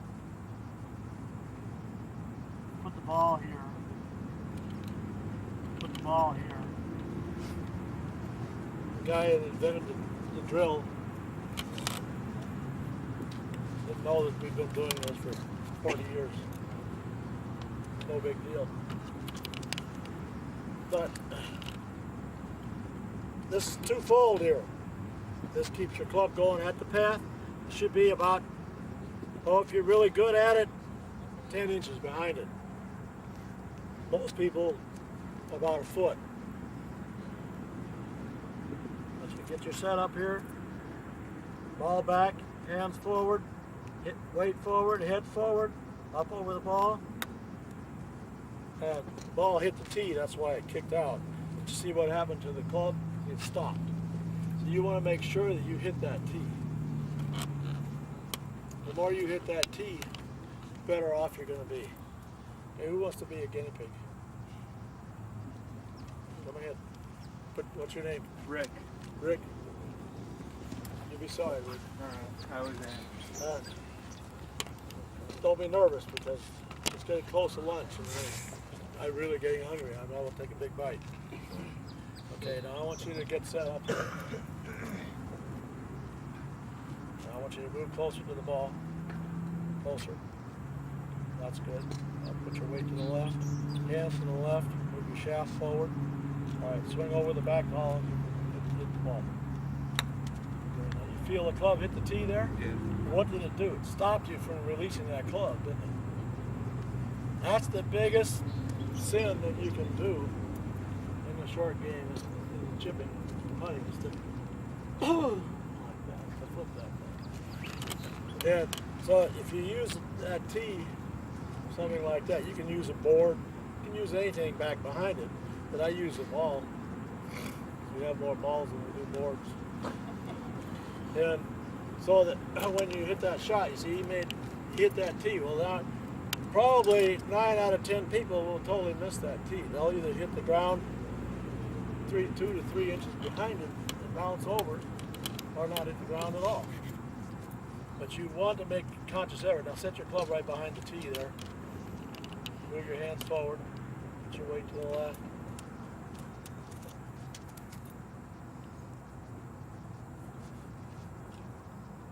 You knocked me over. No, I'm not.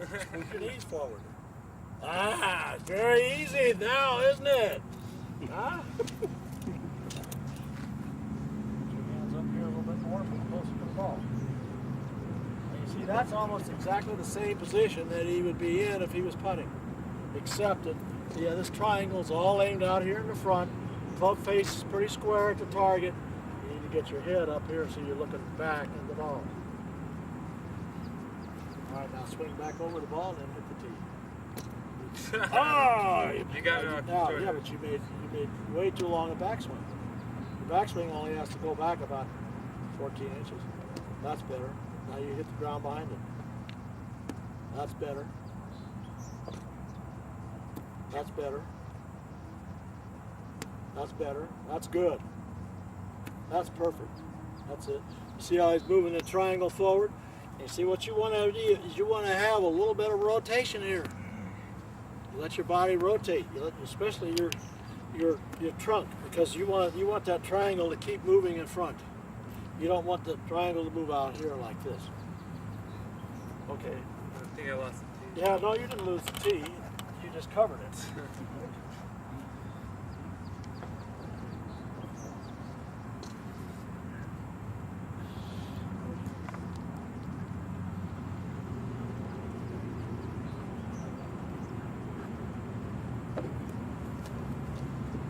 Get closer to the ball. Get your hands up here so the club sits up on the toe. Get your face square. That face is right at the target. Do you believe that? Let go. Well, not right now. Let go. Go back there and tell me where it's going. Right at the target. It's amazing. It's amazing. I mean, people do not get the point there. They really do not. They do not understand when that face is at the target, and that's one of the hardest things to do. Get your hands forward, get away from your body, so you can get some room. Get your head rolled forward. Now, see, he hit behind it. Why did he hit behind it? That's a perfect example of what we've just been talking about. Why did he hit behind that ball? Which way did his head go? So that's right. He moved right instead of moved left. So you got to set your head left. You got to swing left. Let your head go forward to the left. Get your hands forward. Hands forward. Get closer to the ball. Okay. Oh, perfect. Perfect. Now his head didn't go back that time, did it? You see, that triangle stayed in front, whereas the shaft caught up with the triangle on the previous one. See what I'm talking about? Okay, that's fine. And you did it perfect. We're not going to charge you too much for that. Well done. Yeah. Now, see what you want to be able to do is you swing forward. See, that triangle's always going to stay in front of that shaft. When the ball that he missed, the shaft caught up with the triangle. So the more we keep this triangle there, you see, my body's rotating in there, but the triangle's got to stay forward. That triangle and the shaft never really want to change angles. I don't want to increase it. I don't want to decrease it. I want it to stay constant. In that fashion right there. So the more I can get this ball on a descending blow, I get it every time. Then I'm going to get the kind of results that I'm looking for. But this shot here is exactly the same.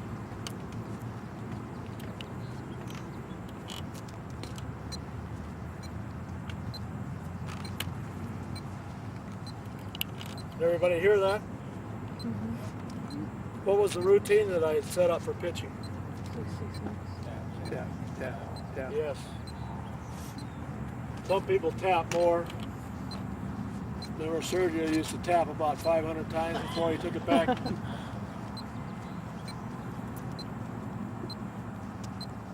He must have learned how to count. a lot. When I went to Houston, like I said, you couldn't count past 5, so I can only do a maximum of 5. Ready, tap, tap, swing, swing. Same rhythm, same tempo. Everything is exactly the same. You practice that, you work this out right, you get the concession on these.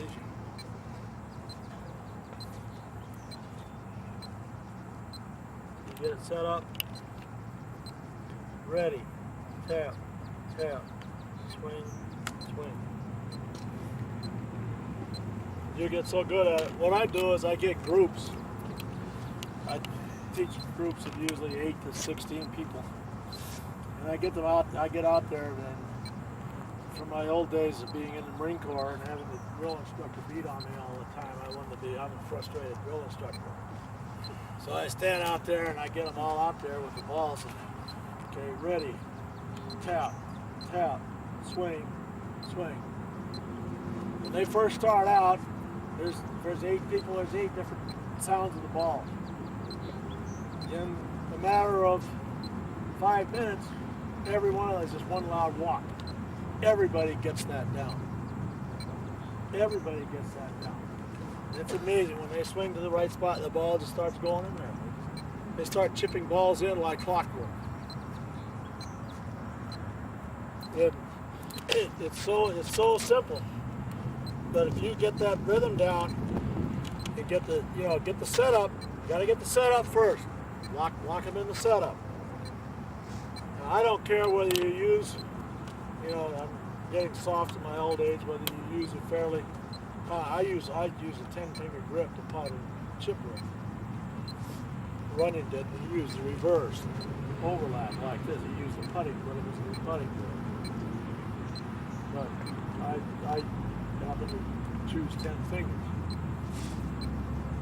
I think 10 fingers is actually a plus in this part of the game. And the people that I teach that do this are all way above average chippers, and they all use basically that same grip. But that doesn't say that you can't do it with a regular grip. But the biggest problem is, see, people keep wanting to sole this golf club. This golf club is made to be about 25 inches away from your feet. So how do I get close? See, when you came over, where was he gripping the club? Out at the end. So, when you're gripping it out at the end here, and I got this club flat, well, I'm this far away from the ball. So what's my swing going to be? In a circle like this, so all I could do was lay the sod over the ball. So what you got to do is you get down on the bottom. I have people that get down on the steel or the graphite, like this. So they get really up here close to it, like this.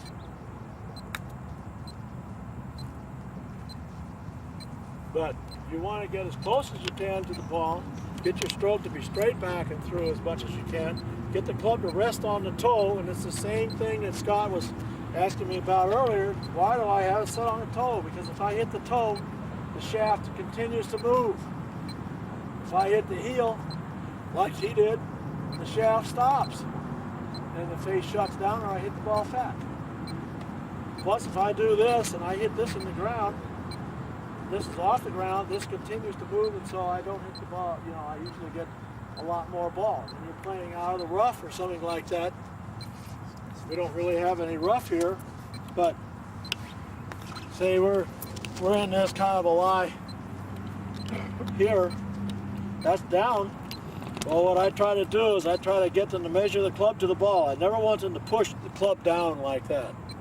First of all, that's quasi-cheating. Second of all, the ball's liable to roll. But I always, Mr. Runyon always told me, he said, always under reach. What does under reach mean? You hold the club where you want to strike the ball like this. If your lie is down, you always measure the club to the ball, never to the ground. unless the ball is on the ground. Now, if I'm in this divot and I'm set up, where's my club? It's on the dirt. I get the same kind of a contact with the ball. I get the heavy grass. I get as little grass as possible here in this lie. I get as little grass as possible, so I'm right there. So I get exactly the same results. Carry time to ground time. And the carry time to ground time that Scott asked me about is almost identical from long grass or the tightest of lots. Because I'm getting the same contact with the ball. So the thing that I would do is if a person wears a golf glove, I say, okay, take the badge, aim the badge at the target, number one. Point the badge down towards the ground, number two.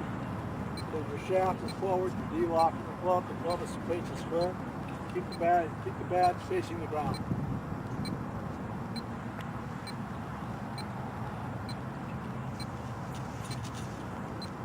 See this? There's room for more. I know you guys don't fleece your members or anybody you wouldn't do anything like that.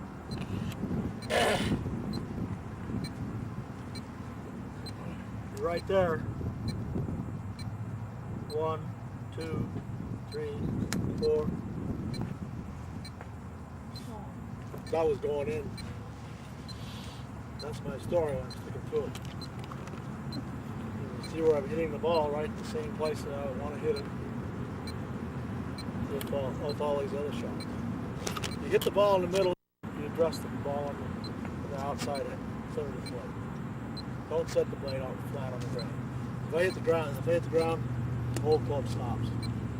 Sit on the toe, see how it has a tendency to twist. It doesn't do like that, but it will do that. So, hands forward, weight forward, head forward, ball back. Set the triangle so that the triangle, measure the center of the triangle from your chin, through your sternum, through your belly button, through your belt buckle. 7, 8, 9 inches out in front of it. The more the merrier. I mean, you're not going to go way up here like this to hit that shot. So you just make sure that your weight is firmly on the left. This shot is 65 to 75% of the weight on the left side. Any questions? Okay. Sean's hungry. Okay. Everybody, the food's over where we checked in. We'll eat here for about a half hour, and then when we get done with lunch, we're going to go down by the instruction center. We're going to talk about putting down there. We'll move the chairs down there for you guys. So just come on over for some food. Mr. Rodgers. Will come apart in the green. The base underneath the putting green will lose its form, and you won't have perfect putts anymore. So it's very important to build them correctly, and I'll explain the whole process from start to finish for you. The first thing that we did was we prepared this area to get it set up. We went down about 6 inches of ground, came out. That's a normal installation process. We go about 6 inches down. In some cases, if the soil is bad, we have to go a lot deeper than that to find hard, compact soil. The next thing that we did is we revised the sprinkler system around this. This does not require water, so it's the outside that requires water.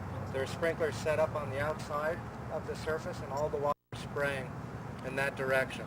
If any water continually hits the surface, the water doesn't hurt it. It's the hard water that hurts it and will leave oxidation stains on the turf, so you want to set it up correctly. The next thing that we did is we put a French drain that wraps around this whole entire thing. The water table under here is wet. There's a lake bed over there. We don't want any water coming underneath our putting green. The base under here has to stay as hard and as dry as possible. That's how you make them last.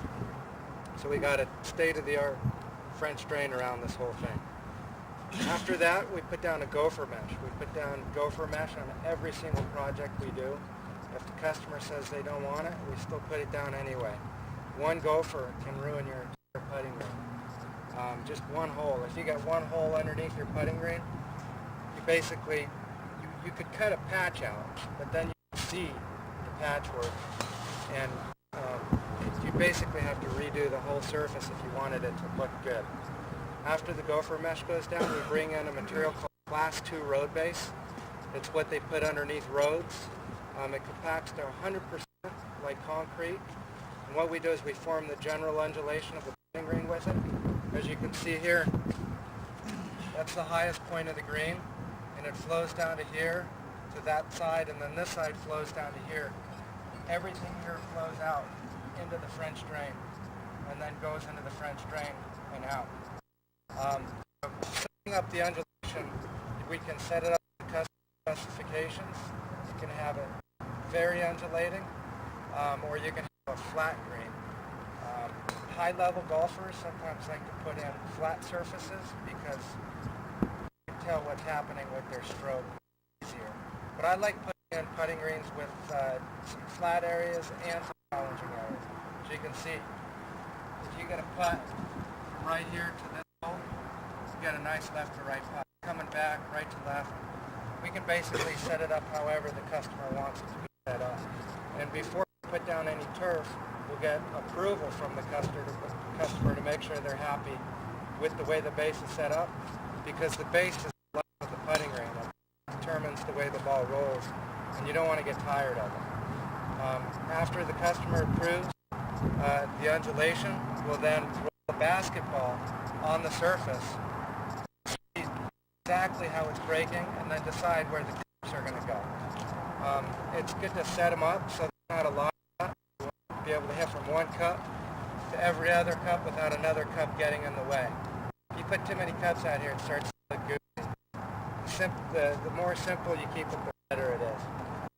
After we get approval from the customer on the roll of the ball and cup hole locations, these cups get set into concrete, and then we put a pad down on top of the base. There's a lot of putting greens on the market that you can walk on. When you walk on them, there's no give. They feel like concrete. They're really hard. So to have a nice pad underneath gives it some real good cushion. When you walk on it, it feels nice. And it also helps with impact of the ball. You can hit balls into these greens from 200 yards out, and they bite. If it didn't have that pad underneath it, it'd be a lot less likely to hold. The pad is made out of urethane. It's not going to break down. The only thing that will cause it to break down is the sunlight, and it's never going to see the sunlight. The pad does not allow water to go through it, so everything drains off the top. And it's very important to set it up correctly for drainage, because we're installing these in people's homes. They have to be set up correctly. We don't want puddles in their backyards. So this whole thing is set up to drain to the sides, into the French drain, and out. After the pad goes down, we then put our turf down. This putting material here is called polypropylene. It's 1.25 inches long. There's about 1 inch of sand in here.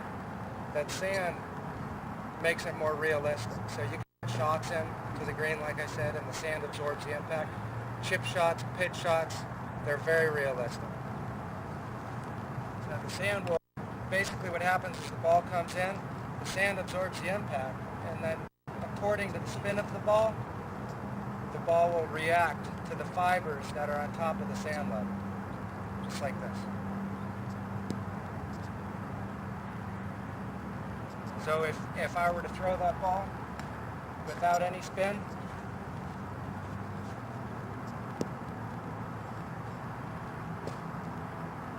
and then you can do a lot of spin, so it's very realistic. Just show you real quick what a shot from 150 yards would look like. So they're great. We're building residential right now, but in the future we want to go big time and start building golf courses with these. Not necessarily fairways, but putting greens, because there's no maintenance. But back to the turf. So there's 1 inch of sand in here. You got the fibers on top. And what happens is you mat these fibers down on top of the sand level. The more you mat these fibers, the faster the ball will roll. Right now this putting green is rolling about 11 on the step meter. It's a little bit faster than what you'll find at most golf courses in San Diego, but I like fast greens. They're great for teaching on, and you develop a real smooth stroke putting with fast greens. The average installation that we do in a backyard is about 9.5 on the step meter, but if you want, we can get them rolling 13. It just requires a hot day and a lot of rolling. We have about a 1,000-pound roller that we use to mat these fibers over. But you want to be careful not to get them too fast, because sometimes too fast is too hard. So, yeah, I could see these fibers right here? They're matted down, but if I wanted to slow it down, I would take a push broom and just simply push the fibers up, and that would slow it down. But the fibers do have a memory, so they're going to want to go back down. So once they go back down, you're going to have to push them back up again. That's why you got to be careful not to make them too fast to begin with. As you can see, there's a lot of different materials here. The putting green is made up of a material called polypropylene, and everything on the outside is polyethylene. They're both plastic, but the polyethylene is a lot more resilient and wants to spring back up into its normal form, whereas polypropylene wants to mat over and have a memory and keep its position, so the speed will stay the same. As you can see here, we've got putting green, fringe, got first cut right here. These are all great to hit out of. You could hit some very nice chip shots out of here. And then over here we got a second cut rough. So we could basically build a golf course, an entire golf course if you wanted us to, with putting green, fringe, first cut, second cut. We can also build sand traps, pretty much all the features that you see on a golf course. But we're doing them in people's backyards, and they're just awesome. A lot of our customers have children that practice, that are looking to get good, and they're buying them for their kids so they can practice. Some are buying them for entertainment value. Some are buying the putting green strictly for looks, because they're beautiful to look at. You walk into your backyard, you see this, you don't have to do anything except take a blower occasionally and blow some debris off of it. So I'm hoping that all you guys put the good word out for our company. We try to do things as far as they can possibly be done. We try to treat our customers and their homes with as much respect as we possibly can. So I want you to be real confident when you refer us. Thank you very much for coming. Thank you, George. Greens average about $14 a square foot.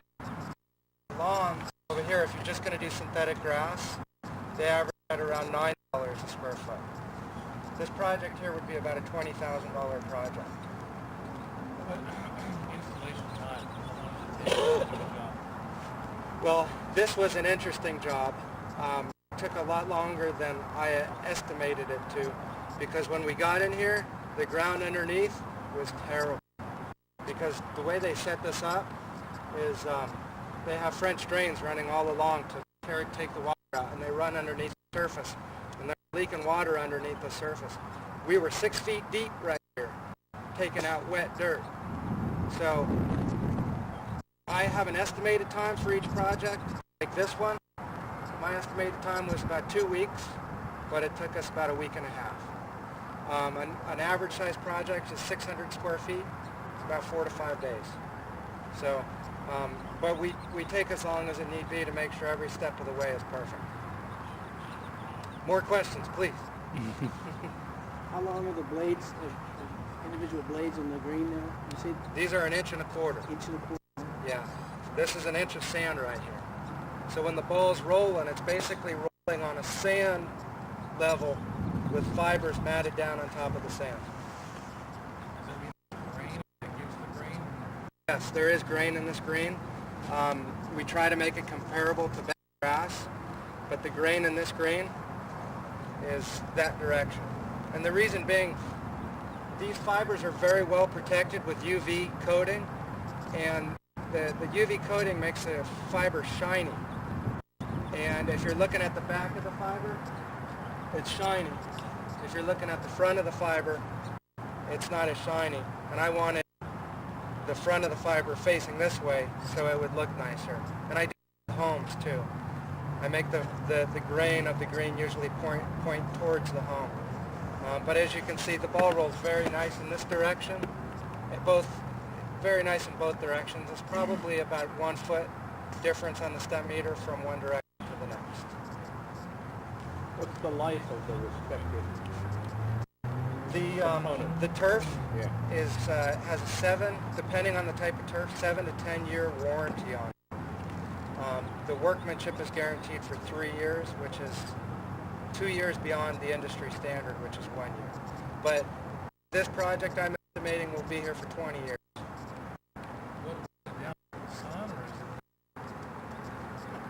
It's the sun.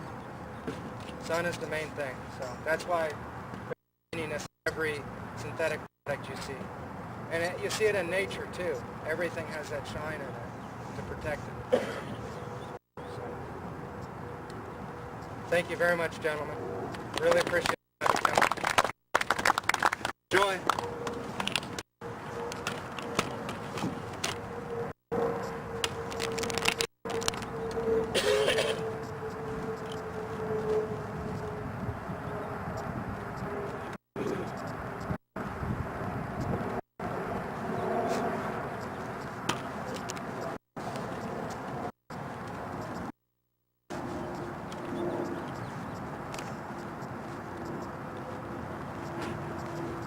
All right. After all, I'll probably never make a putt. I can't make it unless I have 4 or 5 worms in my way. But to start out with, a lot of the things that we talked about this morning are involved in putting also. There is no real major difference in putting than the full swing. The difference is shorter, it's more precise. Speed is the most important part. You can't read the break correctly every time. You can't aim the ball correctly every time. You can't hit the ball correctly every time. But you can come real close to the speed every time. And the idea of putting is for the average person. The average person is over 2 putts per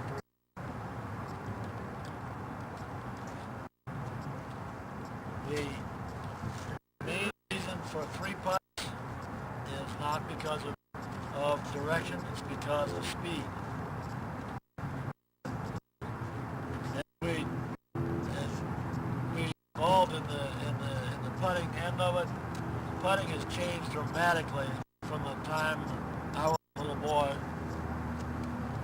50 plus years ago until now. In my day, most of the putters had a tendency towards hooking the ball. Why would you hook it rather than cut it? Because you get more spin. The ball always has a tendency to get to the hole. Today's players, very few people hook the ball. Most people roll the ball very truly. And that makes for a lot more adequate putters, but the conditions that are out here now make it so that you can do that and be very, very accurate and consistent. People have a big advantage now. Because when you went from one course to the other 40 or 50 years ago, you'd go from greens that were 7 or 8 to greens that are 10 or 11. Now you go from one golf course to the other, and the greens are all within a foot of the same speed. So you don't ever really have to work on your on your speed as much as you used to.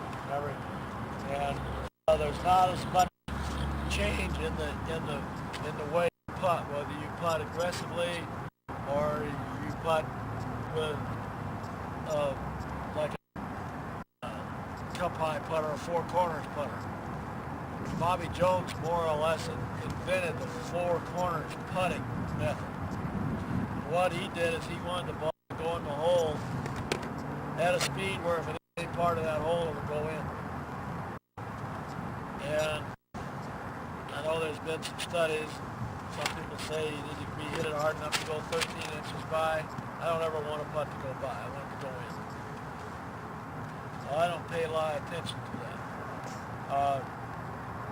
The main thing that I do pay attention to is that when I hit the putt, if I hit the putt correctly, I know that I'm going to have a maximum of 2 putts.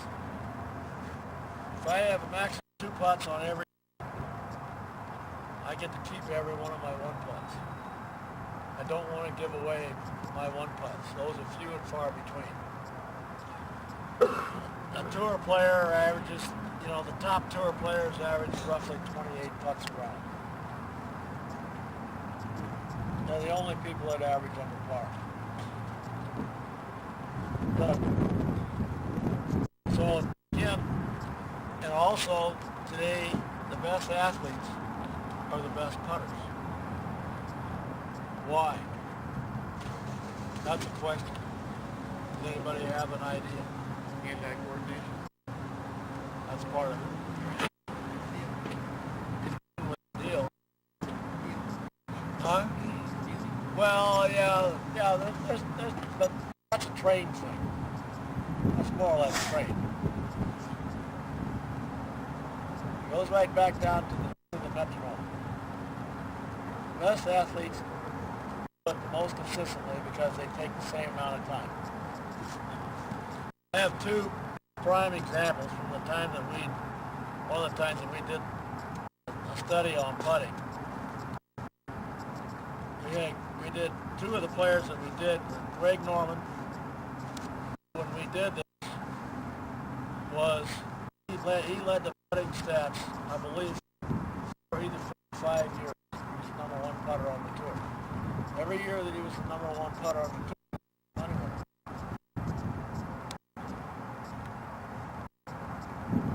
stroke. When we filmed them, we filmed 4 lengths of putts, 4, 8, 16, and 32 feet. His strokes, when we broke them down with the high-speed film, his backstroke took 63 hundredths of a second on 3 out of the 4, and it took 30 hundredths of a second to impact from the end of the backstroke. The other one was 32 and 29. That's in hundredths of seconds. That's 25. Tom Kite's been chronicled for many, many years about, he changes putters, he changes grips, he changes everything. Tom Kite is a workaholic.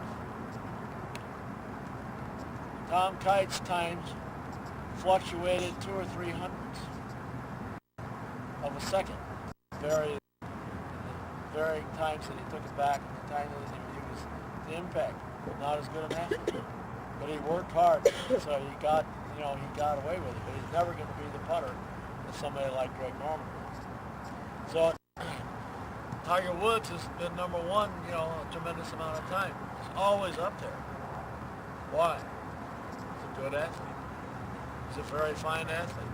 All these guys now are much better tuned athletes. Can you imagine somebody out there, looking like this anymore? They don't do that. Kevin Statler. Huh? Kevin Statler. Huh? But that's just, there are a few guys, but most of the bodies are pretty similar now. They're really, nerves are all good. Everything is good, but not all these guys are good putters. And part of the reason is, number one, that metronome. You get the timing down. If you get a person that works with that metronome, they're going to become a much, much better putter. And the other thing is, in the setups are very, very similar. Now, like I said, there's only like a half an inch fluctuation between the ball position in the putters. When we filmed them, you're standing up over the putt here, your ball was right here. The average ball was approximately 3 inches from the center of the shoe to the center of the ball. Nobody fluctuated more than a half an inch in either direction. The left foot had a very clear imprint. We filmed like 50 guys, and they're all in the same place, so they wore a hole in the green. The left foot was a perfect size 10D.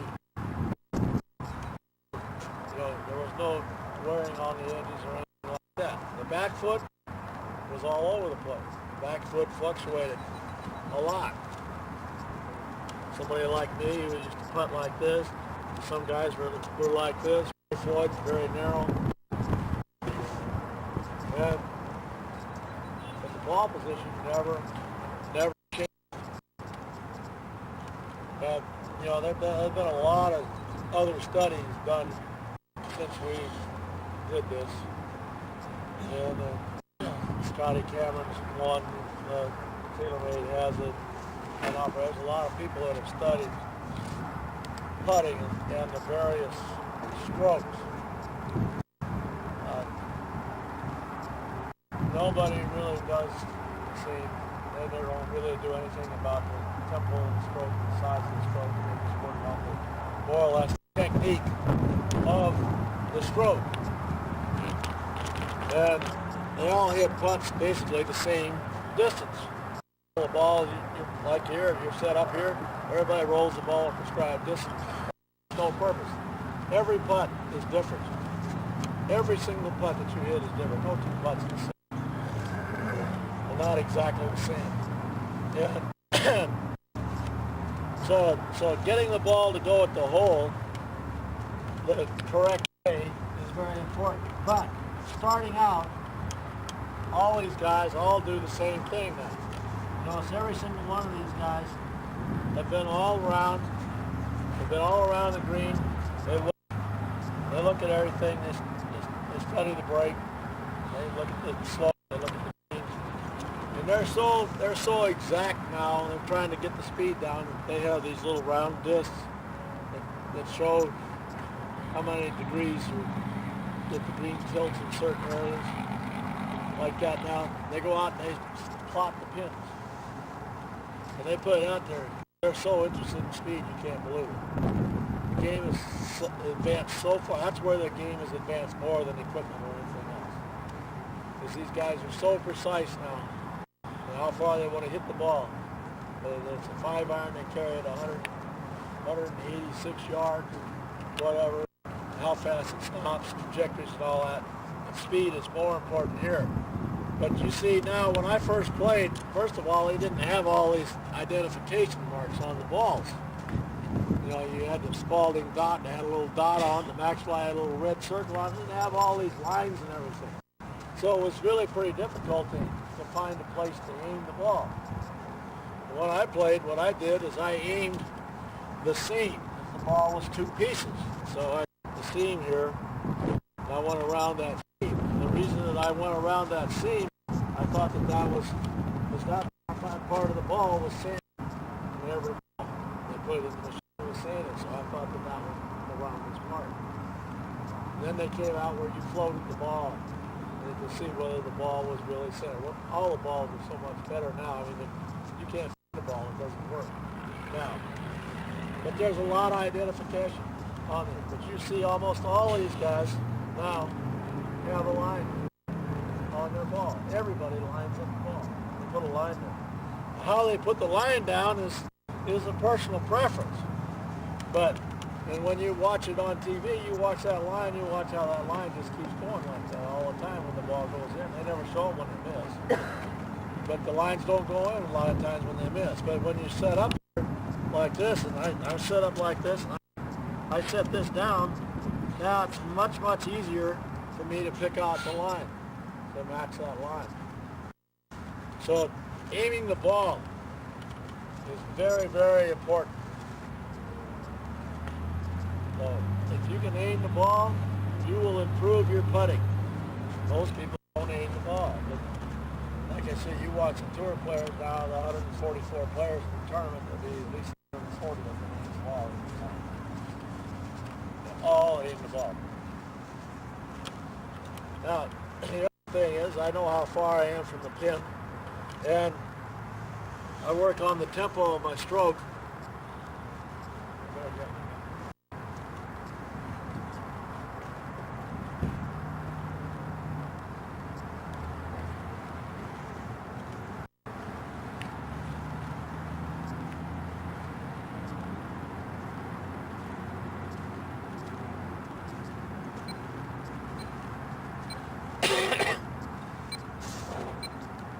All right, now this is slightly different. We found that when we filmed these players that on the backswing, the time of the backswing is totally different. Don Pooley, who's now on the senior tour, his backstroke took 99 hundredths of a second. Mick Price and Paul Azinger took like 40 hundredths of a second. The average is like 57 to 63. But there is still, that's a considerable fluctuation. From the end of the backstroke to impact, it came together like unbelievable. They were almost, everybody was almost identical. Everybody was between 27 and 30. Because at the end of the stroke, it takes a certain amount of speed and it takes a certain amount of mass to propel the ball at that distance. So everybody hit the ball with the same speed. It goes into the same thing we're talking about pitching and chipping. Everything is predicated on that. The forward stroke is usually about twice as fast as the backstroke because you're starting at zero and you're picking up speed and then it accelerates. But this is stroke, there's a lot said about putting. They hit through the ball, accelerate past the ball, do all the, you want to accelerate to the ball. The biggest problem with the average person is that they accelerate after the ball. They go back slow and then come in slow and then they accelerate out here. They don't hit the ball hard enough. You can take a 10 handicapper, 10 to a 15 handicapper and put him at 20, 30, 40, 50 feet. 20 feet, he will be close to the right distance with his speed. 30 feet, he'd be anywhere between 2 and 6 feet short. 50 feet, it'd be anywhere between 3 and 10 feet short. They never hit the ball hard enough because they always try, the stroke is too slow. They don't have enough acceleration to the ball. So if I get the preparation here and I read the break and I do everything, then what I do is I say, okay, this is the stroke. So I'm going through the same process.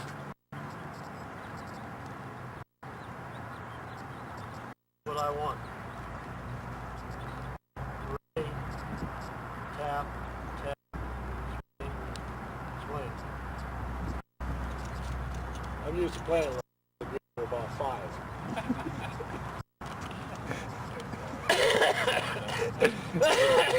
He's trying to mess with me. He's telling me this thing about 820. Huh? How far I hit that? I hit that perfect line, but I didn't have any chance to make it. But I was really trying to do that, trying to press on it. You know, I see people that actually putt the ball like that. They don't have a clue. They putt the ball 5 or 6, 7 feet from the hole. They hit it straight enough. But you hit it through the break or not break enough. So there's a lot talked about, written about playing the break. And Dave Bell says nobody plays enough break. But what we commonly use here is a paintbrush. And the paintbrush is like as wide as that hole, and it goes down there like this, and it goes on in.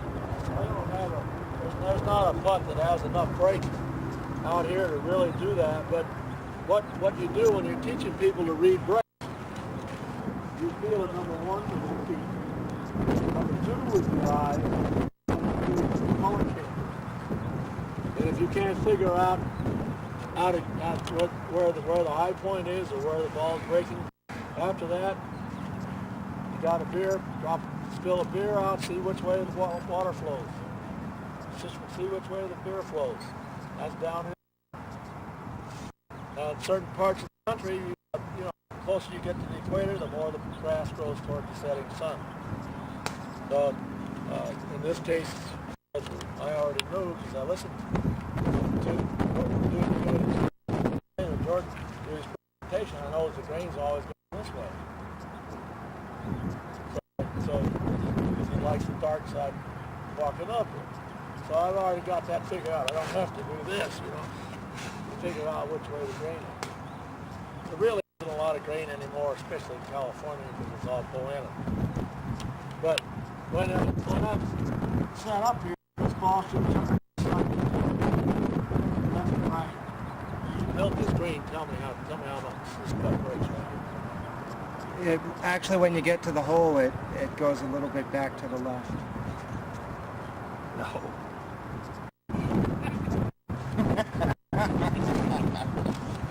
It does? I can see it's higher over there. Give it a shot. Huh? Try it. I can see it's higher. I just wanted to see if you really... Where's the low place on this green? Is there a low place on every green? There should be. 1, 2, or 3, maybe even 4. Yeah. Where the water flows. You always look for those. When you're walking up on the green, the first thing you do is you look at those.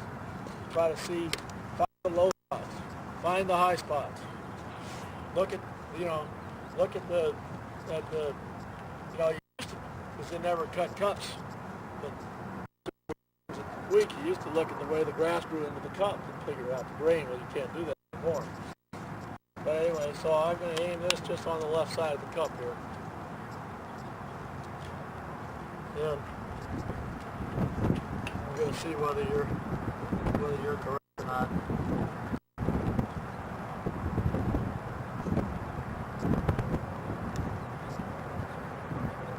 See, it broke left. See how it broke left?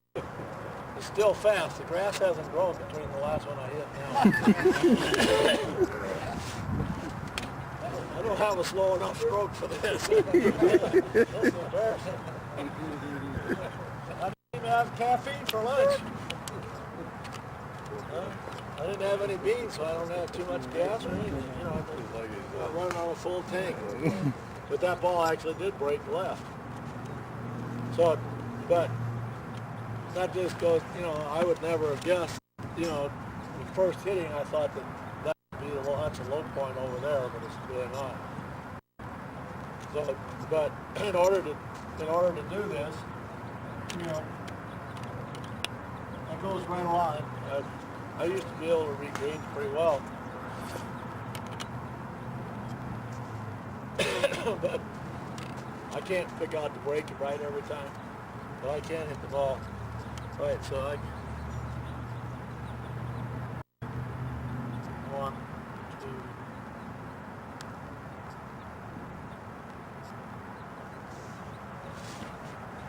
This is way too fast for me. I don't want my ball going in the hole fast. I want my ball going in the hole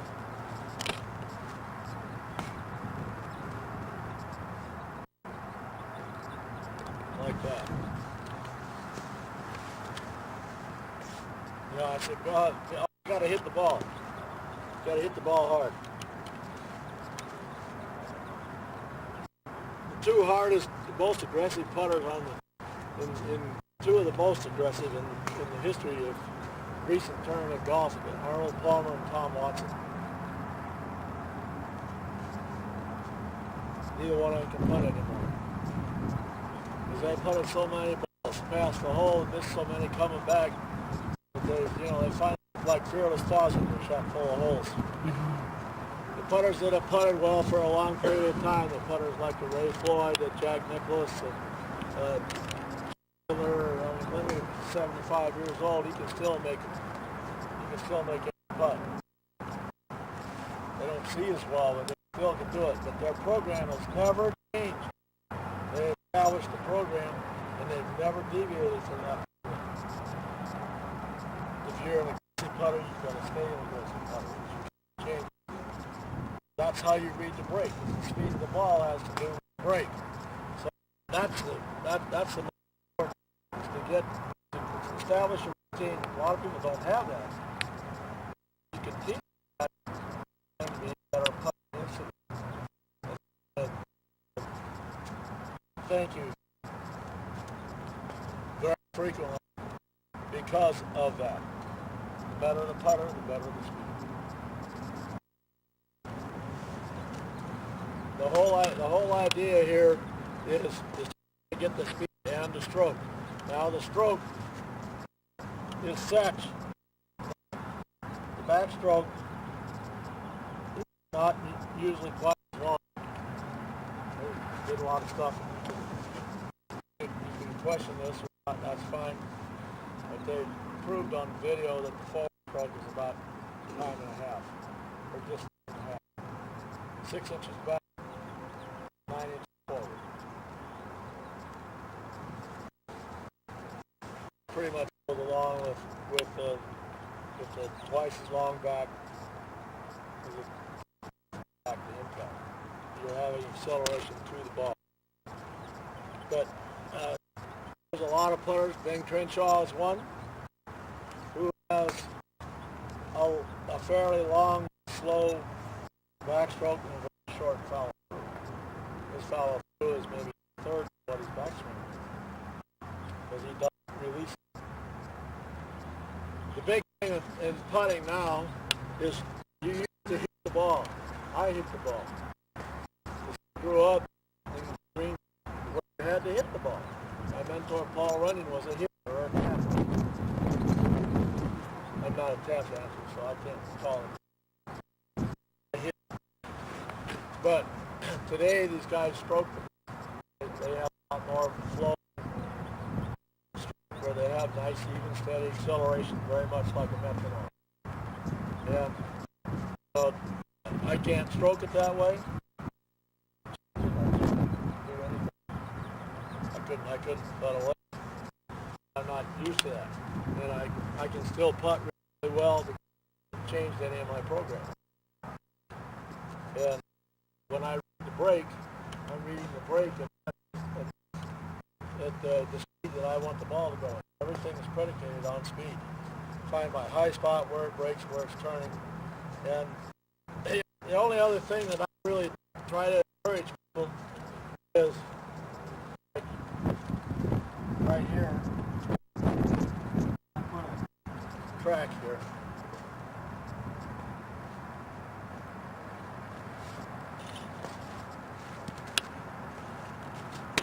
That's pretty good. I put the ball through that. I got a good chance of making it.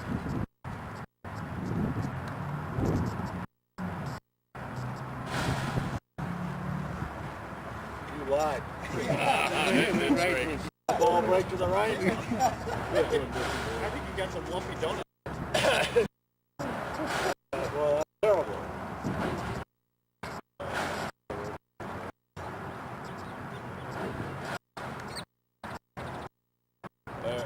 He's breaking right now.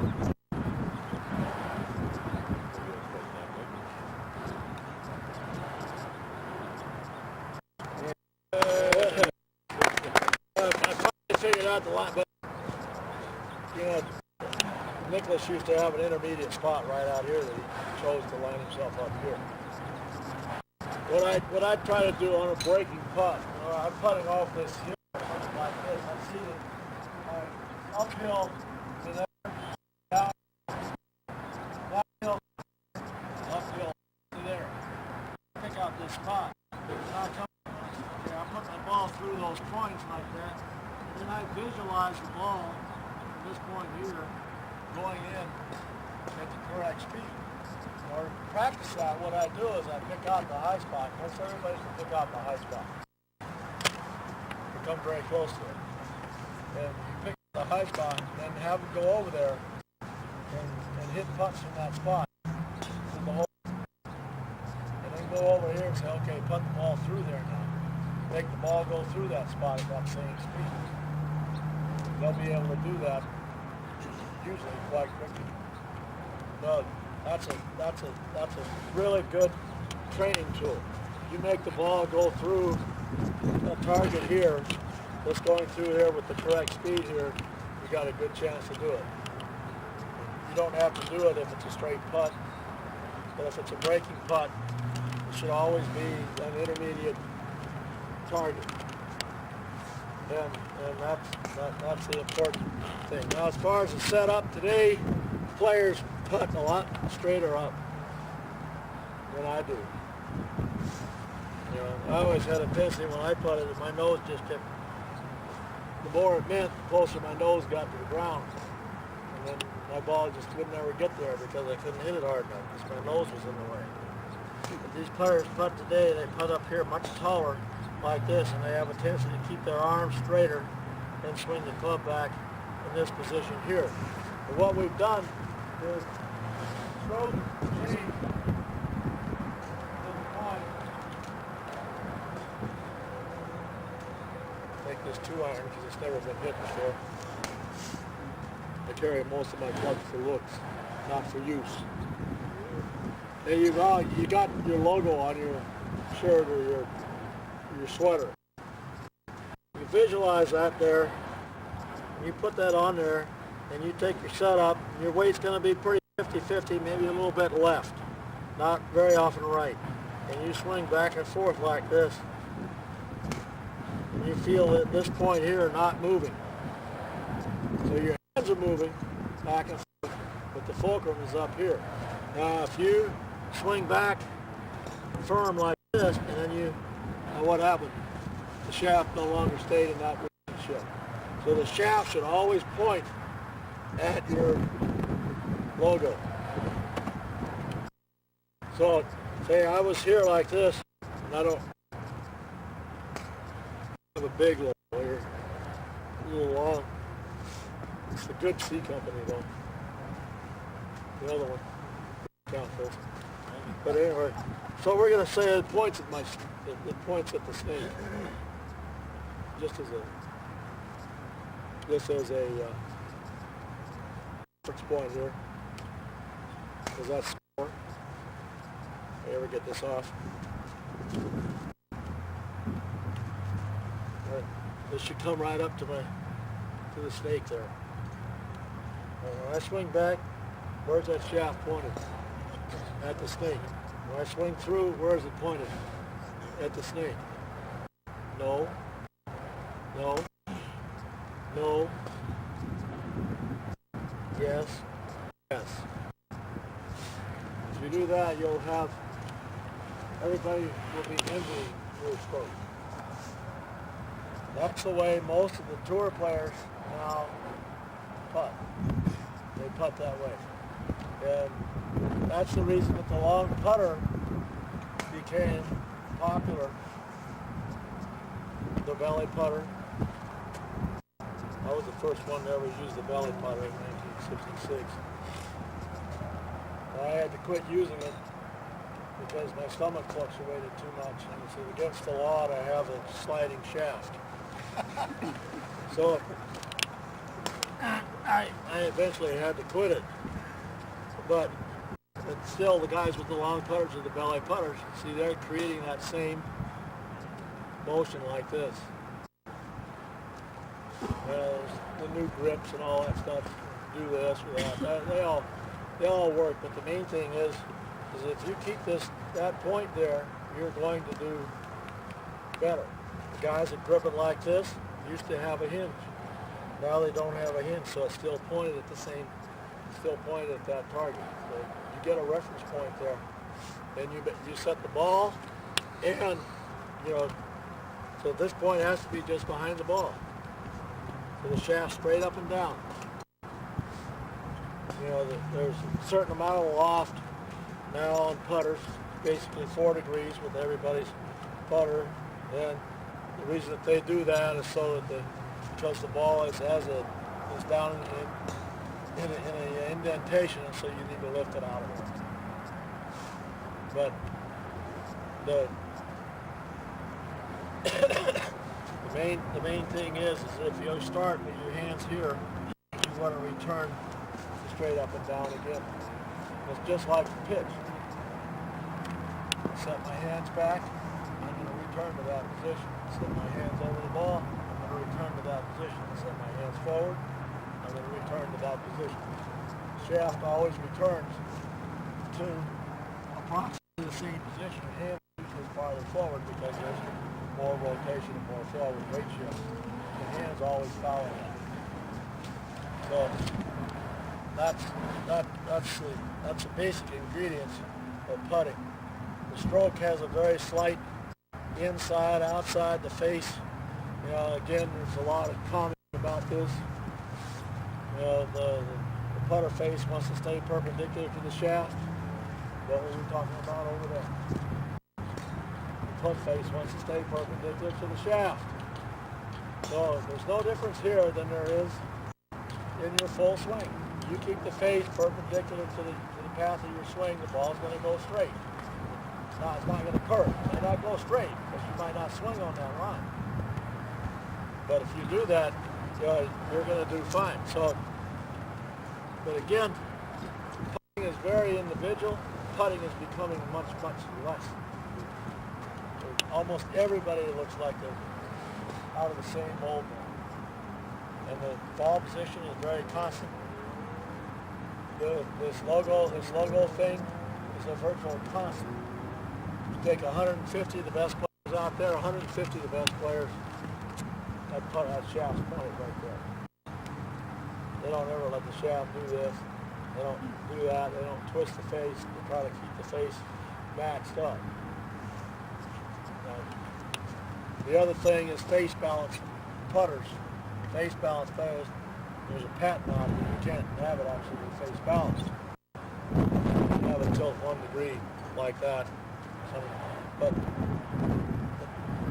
the reason the face balance, now the face is not perpendicular to the shaft. That's perpendicular to the shaft. I think that putters should be so that you can get more of this where the putter actually, the toe travels farther than the heel. I'm a end shaft putter. I cannot putt with the center shaft because I want the blade to have a little bit of swing open, a little bit of swing close. But again, the whole thing is predicated on this, where I swing here. The line is inside, the face is to the right, but the shaft is pointed on that line. Return it to there, return it to there. It's still pointed, but the face is over here, so the face is always perpendicular. That's a big key. So all these guys that try to keep the face square and twist the face this way to hold the face on the line, never work as well. Any questions?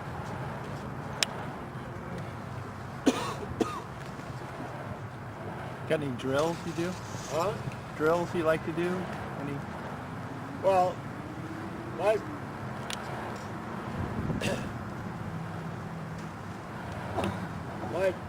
my basic drills are actually not drills. I want you to. The biggest problem with putting people is just like golf.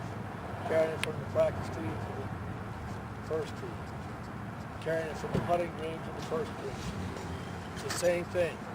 The more you practice your course preparation, whatever you're going to do.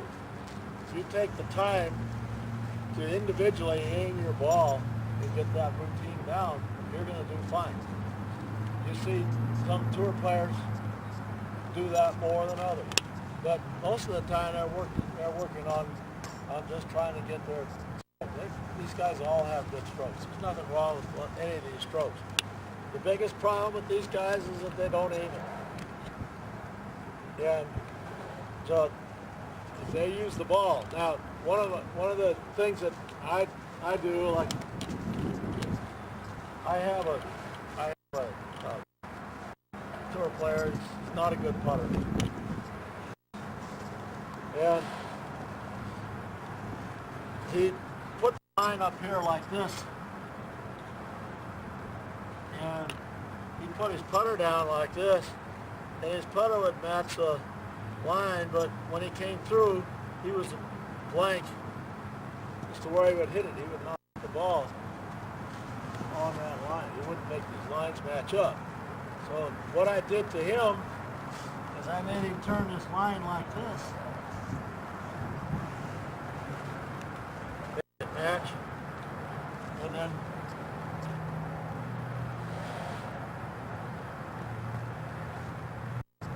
when he came in there, I wanted to make sure that he put that line on that line. Hit the ball on the toe. He misses most of his putts to the right. He hits the ball on the toe. And that immediately, he could never turn that ball over. He's fought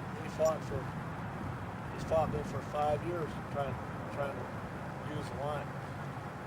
This is the first time that he's ever been able to make that line go like this. And we had to put it on the back.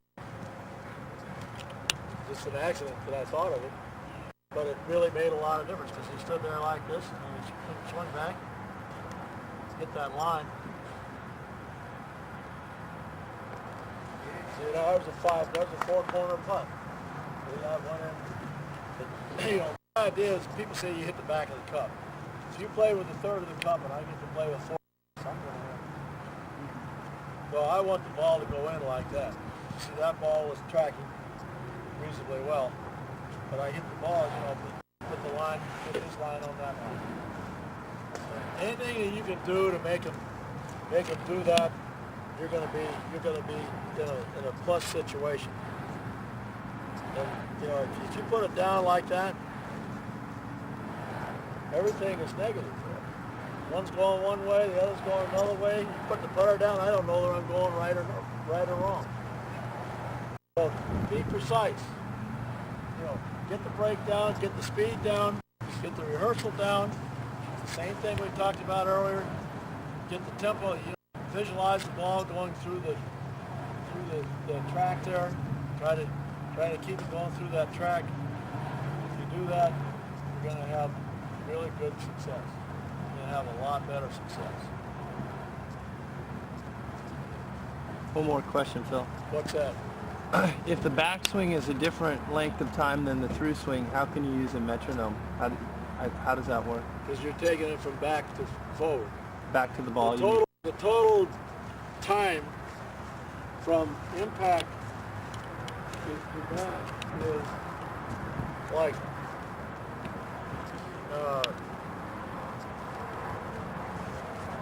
Norman went 63, 30, which totals out to 93. Right. 9300 equates to that 64 beat.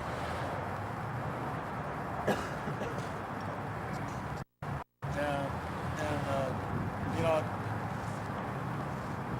there's some guys that stroke it a little bit slower, a couple guys that stroke it a little bit faster. Paul Asinger's stroke and Nick Price's stroke were the two fastest. They were very good short putters, below average long putters. Don Foley's above average long putter and above average everything. That's you know, the longer and the more rhythmic your stroke is, usually the better speed control you have. If I swing hard enough to make the ball go this distance and make it go that far, I got a lot of grit, so I'm going to have a lot, a quarter of an inch difference in the size of the stroke can make a lot more difference out there. A quarter inch in the size of your stroke when it's going 14 inches and on the right tempo is not going to be as much. And that's a proven point. No, the whole idea is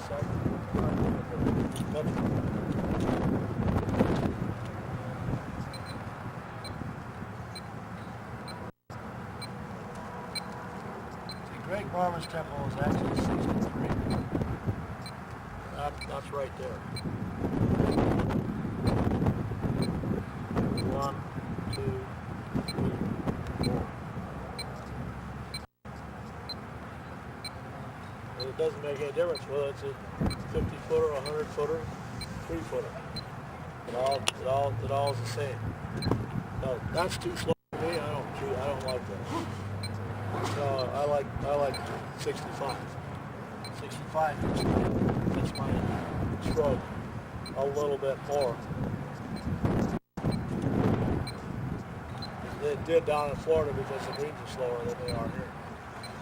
Here it's probably 64, which is getting a little bit, nobody's going to tell the difference in that. But if you get that tempo down, you get that to repeat itself. Like I said, it's a proven. Nobody's been ever been able to disprove. The better the athlete, the more consistent the time, the better the results. So it's not placing it, it's swinging it. 1, 2, 3, 4.